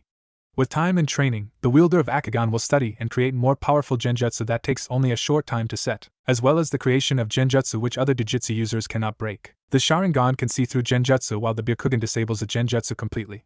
But if faced with a high-leveled user of the Akigan, they will be hard-pressed to dispel the genjutsu its wielder casts, because the genjutsu in Akagon wielder casts can be equal to a blood limit aided, or blood limit created genjutsu. Full mastery of the Akagon means that you can create a genjutsu that can fool all 5 senses of the body, including the 6th sense, making its wielder very deadly indeed. Aoigan, some say this Doujutsu came from the eyes of a god. Some say that the god of war, Mars, wielded these eyes himself. This bloodline Doujutsu is also sometimes called the eyes of war. The Aoigan can prove its worth in battle. These eyes bestow upon its wielder the gift of double training. Any effort to strengthen the body, whether physical, mental, spiritual, or any other aspect will result in greater benefits for the Aoigan user, whether it is active or not, as the Aoigan supports the physical aspects of the body and its growth. Using the Aoigan in battle will keep your body in a relaxed and calm state, letting you think and plan your movements as you fight, therefore minimizing the damage you will receive in battle. The Aoigan also raises your fighting spirit and stamina reserves by 10% in its starting level. Full mastery of the Doujutsu results in an increase of 50 to 80% in chakra reserves, depending on the user. You will also learn how to masterfully wield a weapon in half the time it takes to learn to wield it and master it, as Taijutsu also includes physical weapons. Fully mastering Aoigan makes its wielder into a soldier who can walk into an existing skirmish and walk back out with 3/4 of the enemy force decimated, while receiving little to minimal damage to the user. As stated at the beginning, these bloodline Doujutsu are so powerful that it was forbidden to acquire it as one bloodline limit. Apparently the 3 Doujutsu becomes limited in form and power because of interbreeding between the tribes of AK, Kuro and Aoi. The history of the 3 Doujutsu states that these Doujutsu once came from the most powerful yokai that entered the planet via a summoning ritual. These records are thousands of years old, as it chronicles the dark ages of human history after the yokai wars plunged the world in a state of darkness and chaos, where the yokai ran freely on the world and the humans they terrorized were mere playthings and food in their view. Although some yokai would disagree with that notion, Kyubi no Kitsune no yokai came into this world, bringing forth chaos and destruction. Its eyes were the foundation of Akagon, and the human AK tribe who used illusions for defense. The Aka tribe was moderate in population, as the mates the 9-tailed fox chose to bring forth Hanyu were few and far between. The more peaceful Nana Ukami no Kuro, the 7-tailed black wolf, had more difficulty finding mates. The Kuro tribe was formed after the AK tribe. Some of the Ukami's most talented offspring had turned to manipulating nature.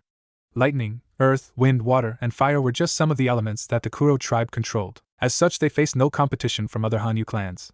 But the Kuro tribe preferred to share their abilities with other people who were outside the tribe, especially with the AK and Aoi tribes, which the 7-tailed wolf approved. The lesser-tailed yokai with 6 tails completed the trio of powerful yokai that had tribes of their own. The Rokubi no Torin no Aoi was the most prolific amongst the 3 yokai. The 6-tailed, blue tiger demon was the strongest among the 3 in a physical sense. The Aoi tribe that the tiger formed after the yokai's first Hanyu was born held the triple balance in check. With the tribes and yokai, the governing rule of demons and Hanyu were settled and unchallenged for thousands of years. There were also lesser Hanyu tribes and communities that had other Doujutsu colors. But in time they grew scarce and their line died out, only to reappear again as their yokai interbred again with humans. Eventually the color of eyes became diverse in 100 years, but scarce the next 100. Only the red, blue, and black tribes and their Hanyu remained intact and well. The 3 tribes also recognized a powerful tribe outside of their alliance, because of their unique white eyes. The white eyes were stated to have come from a demon falcon, hawk, or eagle with 4 tails. After 200 more years, the non-Doujutsu bloodline limit clans were formed, because there were blood limits that focused on other parts of the body instead of the eyes. A blood limit is very much unlike a regular bloodline. The difference is that there was limitations imposed either physically or genetically in said bloodline, hence the added word limit, because more bloodlines became more focused on an aspect inside or outside of the body, and limited the clans to that ability. One day the white tribe's ruling family produced an offspring with onyx eyes. They found out that their abilities did not breed true to this offspring, and the white tribe, turning proud and arrogant as the years passed by, disowned the child and his inferiority, but it was recorded that the child wasn't banished from the tribe, as it was the mother's request that he stayed. The status of an outcast, though, did not deter the child to develop his own power. In an inquiry about the child, it turned out that the ruling family had come in contact with some members of the AK, Aoi, and Kuro tribes Hanyu 8 months before the offspring was to be born. The contact alone was enough, as it seems. For when the child matured, the blood-red eyes with black tomo appeared in his pupils. The child, now a man, had a level of proficiency of both the Aoi and Kuro tribes' abilities, as well as to seemingly counter the abilities of the AK tribe. But this seemingly new eyes did not achieve the full powers of the tribes that the ruling family had contacted with. The newly spawned Doujutsu was recognized by the 3 major yokai tribes as another bloodline limit Doujutsu. Eventually, more offspring bearing the new eyes appeared within the white tribe, which the tribe perceived as a plague or disease that threatened their superiority and the future of their tribe. Eventually the tribe underwent cleansing to get rid of the chaos the new eyes would bring to their internal government. As the last member of this new tribe drew his last breath, he promised that his descendants would come like a wave, and disrupt the life and ruling of the white with their call of rebellion and freedom. As this was happening, the three major tribes still balanced each other in power and strength. 1,000 years more passed and a mysterious person challenged the tribes with extinction. Incidentally, the three yokai had left their tribes to fend for themselves, as they were more structured and organized than the lesser tribes out there. Eventually this mysterious person began a study of the abilities of the three Doujutsu, and his power-hungry quest began. He proceeded to make a forbidden jutsu and transferred the essence of the Kurigan to his own eyes, after killing off the whole Kuro tribe, who had been nothing but hospitable and tolerant with him. His next conquest was the Aoigan. Although the Aoi tribe resisted en masse, they were outmatched by the person's intimate knowledge of the Kurigan's full abilities. The last one who died in Aoi was the leader, and the oldest one who had the Aoigan. After obtaining the essence of the Aoigan and the Kurigan, he proceeded to torment the Akagan tribe. The Kyubi elected 9 guardians of the Red tribe to act as his tails before he left. The Akagan users held and repelled the mysterious person responsible for unbalancing the 3 tribes. But at the 8th battle, the Akagan 9 crumbled and the Akagan was acquired. The genocide of the 3 tribes was now complete, which did not escape the knowledge of the 3 yokai who founded them. After the tribes of Kuro, Ake, and Aoi were wiped out, the now dubbed Gashijin-sama no Akuma confronted the ire of the yokai that built the balanced power of 3 Doujutsu, along with the souls of the human and Hanyu tribes and communities that they had invested in for thousands of years. The Master of Demons fought the ones who indirectly blessed him with his own powers in a bloody display of combat that left the lesser Hanyu, yokais, and some humans who watched from afar, shaking to the core of their heart and soul. It was not a battle for the faint-hearted. In the battle against the 3 yokai, the power-hungry destroyer held his own in terms of ability, skill, wit, and cunning. But as a mere frail human, he lost the battle of attrition that the yokai, especially the Kyubi, thrived in. As the 3 yokai stripped him of the eyes, tortured, mutilated, and killed his body, he vowed that even if he couldn't go back to this realm, he would find a way to make everyone and everything in this planet suffer a hellish existence. The yokai then sent his soul to the void realm via a special demonic banishment technique. This is where the tale of the forbidden bloodline Doujutsu pauses for the moment. All other details will be revealed in subsequent readings of this scroll. However, the window for the bloodline ritual begins here. For now, you must complete 3 tasks prior to undergoing the ritual. The first 3 tasks the savior needs to do is reading the scroll for the tasks he needed to do. Naruto began to memorize it as he reread the tasks several more times to ensure he does not make any mistakes. But just to make sure, he wrote the tasks on a separate scroll with his secret script. Resealing the scroll, he cancels the summoning via a seal outside the scroll, making it disappear in existence. He then went back to examining the other contents of the backpack Ichiraku gave him, and secured it in his secret room. The blonde ninja finally succumbed to his weariness, and fell asleep with a wide grin on his face, after he set his alarm clock of course. Next morning, the loud blare of the alarm clock signaled the onset of morning. Naruto sat up from his bed, a little more bleary-eyed than usual. Fully waking up was accomplished when his feet touched the cold floor. He then glanced at the time. There was an hour to go before he was due to go to Training Grounds 9. Naruto then recalled the first team meeting with Gai-sensei, and his last words before he left them after the meeting. And don't bother to eat breakfast, because I cannot guarantee that it will stay in your passionate stomachs. Naruto chuckled at his soon-to-be sensei's speech, and contemplated whether or not to eat breakfast. Having still not made up his mind, he figured that it would be better to multitask and think while he was in the shower. Shedding his pajamas and nightcap, he made a side trip to the laundry room, retrieving the towel that he used last night for his morning shower. Clad in his ramen boxers, he proceeded to have an invigorating bath. After stepping out of the bathroom, he padded over to his closet while he dried his hair and body. He opened his closet halfway and plucked a pair of pants, muscle shirt, and a vest in the same style that he wore yesterday. But instead of red, this pair's color was midnight black. The vest's color was also black. Naruto figured that he might need the stealth factor today in the test. He also used black fighting bandages instead of the sky blue ones that he used yesterday, but he hesitated to put it on. Deciding to bandage later, he searched for his ninja gear. Strapping his gear on the right places, he then walked over to his secret room. They say that in the old days, a ninja's house had secret entrances and exits that assured the owner that his escape was guaranteed, if his true identity were to be ever found out. Naruto's secret room was a little bit different. The room had a door, which connected to a passageway that he followed one day to investigate where it led. He discovered it 6 months after he moved into the apartment. It just led him to a door that was locked from the other side and was barricaded.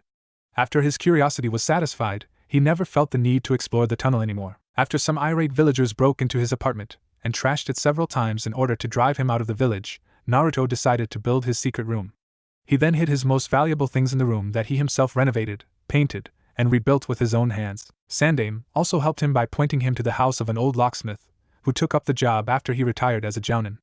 The locksmith had no grudges with Naruto, as his loved ones had long since died before Kyuubi attacked the village. The locksmith, feeling that his life was waning, lessoned 4-year-old Naruto on basic sealing techniques, which the Jounin then invented into the profession of lock sealing. The result of this was that Naruto was familiar with basic, mid-level and advanced seals, and he could now invent powerful locking techniques. The locksmith told Naruto not to use his teachings for mischief and illegal purposes. He then made Naruto to take a ninja's oath, which at the time was a very serious promise Naruto made.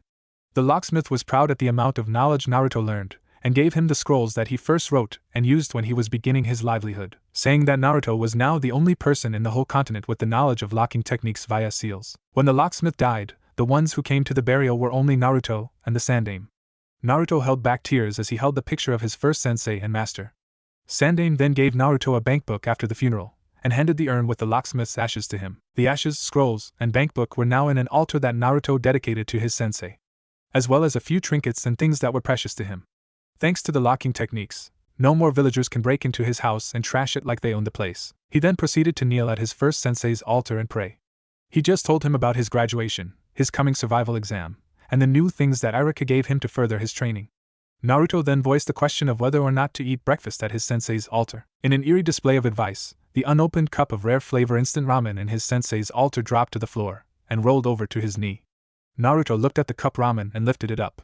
Sensing that this was the answer, Naruto nodded at his sensei's portrait, saying a prayer of goodbye and promising to visit again tomorrow. He then walked over to where his new backpack and training gear lay. Naruto then systematically took out the training gear and aids. Pulling out several repaired scroll racks of different sizes from a storage box, he then pressed the seals on the somewhat large scroll to separate it into the different scrolls, which he then laid on the scroll racks. The scrolls containing the Kodachi and the ninjutsu were put in a separate rack. He then picked up the scroll of Tai Chi, basic knife drills, the knife and tanto fighting style that Naruto practiced with Ichiraku, and meditation exercises. Naruto then took out the scroll of the Futi no Kiwami and placed it on the special scroll rack, along with the Kodachi and ninjutsu. He then randomly put the other scrolls in the racks, planning to organize them later. He then picked up 2 black bags, which had gravity bands written on one side. Placing one bag in the storage box, he opened the other bag's zip lock. Different weight bands in the color of peach greeted his gaze, along with an instruction manual.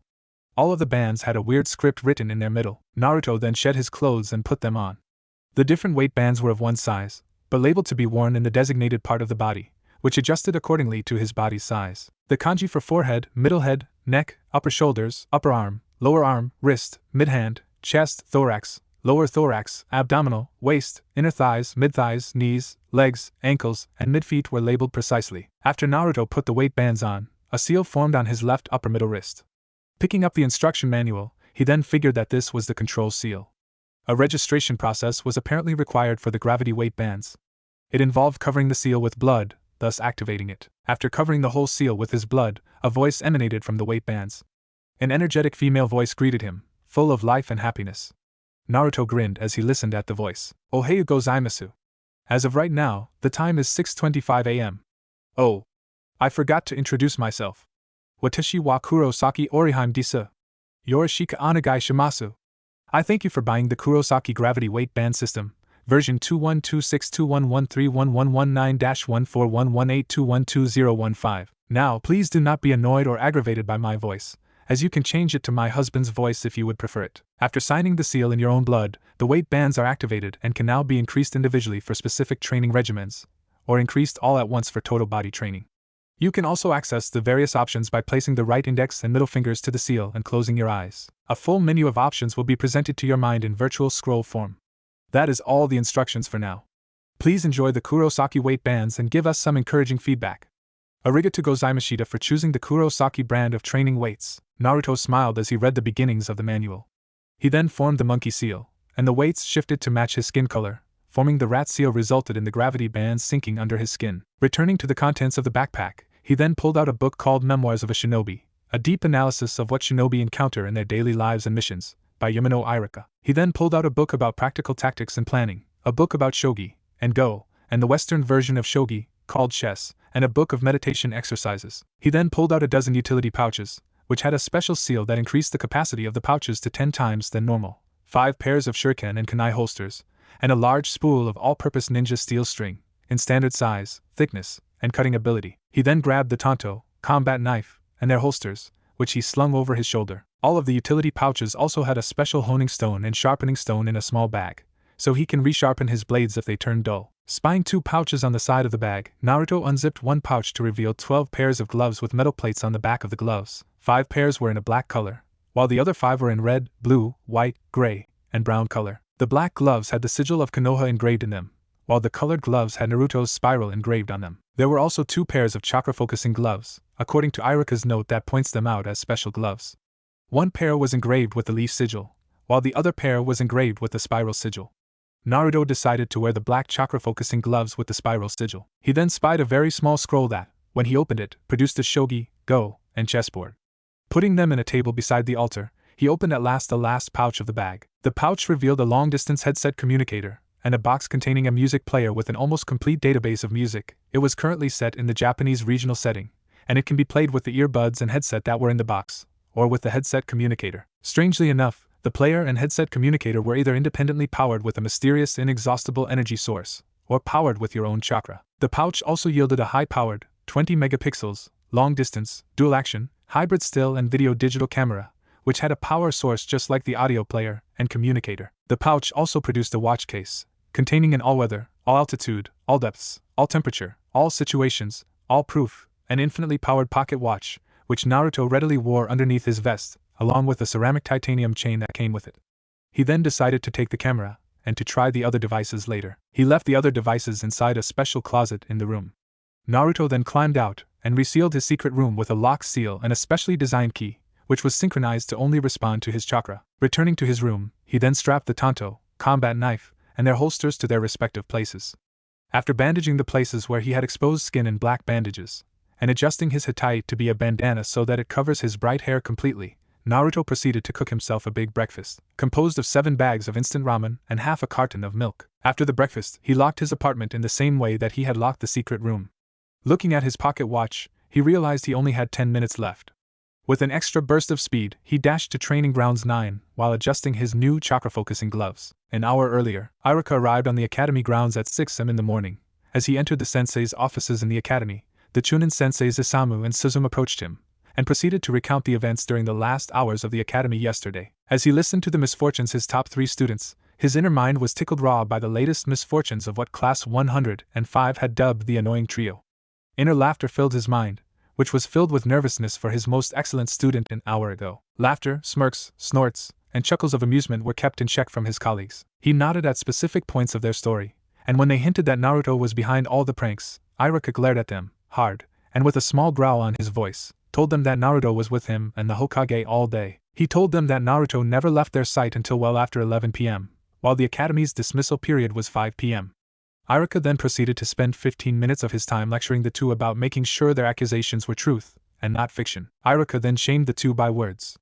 Instead of pointing fingers and blaming the usual suspect, they should have paid more attention to the classes. He then added that, even if Naruto wasn't around anymore, it doesn't mean that they can slack off on their work. He then reminded them of their colleague-turned-traitor, Ashiya Mizuki, who was now spending a week with the infamous torture expert and all-around sadist Marino Ibiki, in the ANBU incarceration facility, and how spreading false accusations can land them in said same facility, if Naruto were to dispute their claims and be found innocent. Ichiraku then turned around and headed over to his desk, acknowledging Sakura, Ino, and Sasuke's 1-week suspension with a wave of acknowledgement and dismissal. Suzume and Isamu hung their heads in shame, as they went back to their desks. Being corrected and scolded by Yumino Ichiraku wasn't the high point of their day. Also being wrong about their usual suspect was a blow to their ego, shattering their mindsets that teachers were infallible and did not make mistakes. It's funny how some ninjas fall prey to false assumptions, oftentimes ending a career, or a life. On a side note, 3 bedridden 11-year-olds sneezed loudly, and muttered someone's name inaudibly, along with a curse. Naruto. Once again, our favorite blonde pulled up a newly laundered hanky to his nose.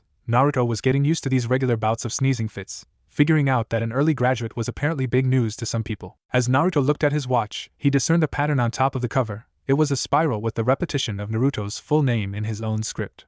It made his day even brighter, and sent a silent prayer to Kami-sama for Ichiraku's constant guidance and generosity. Determined more than ever to make his Ninja Academy sensei proud, he put more speed in his legs and ran faster to the training grounds. On Training Grounds 9, 3 people were waiting.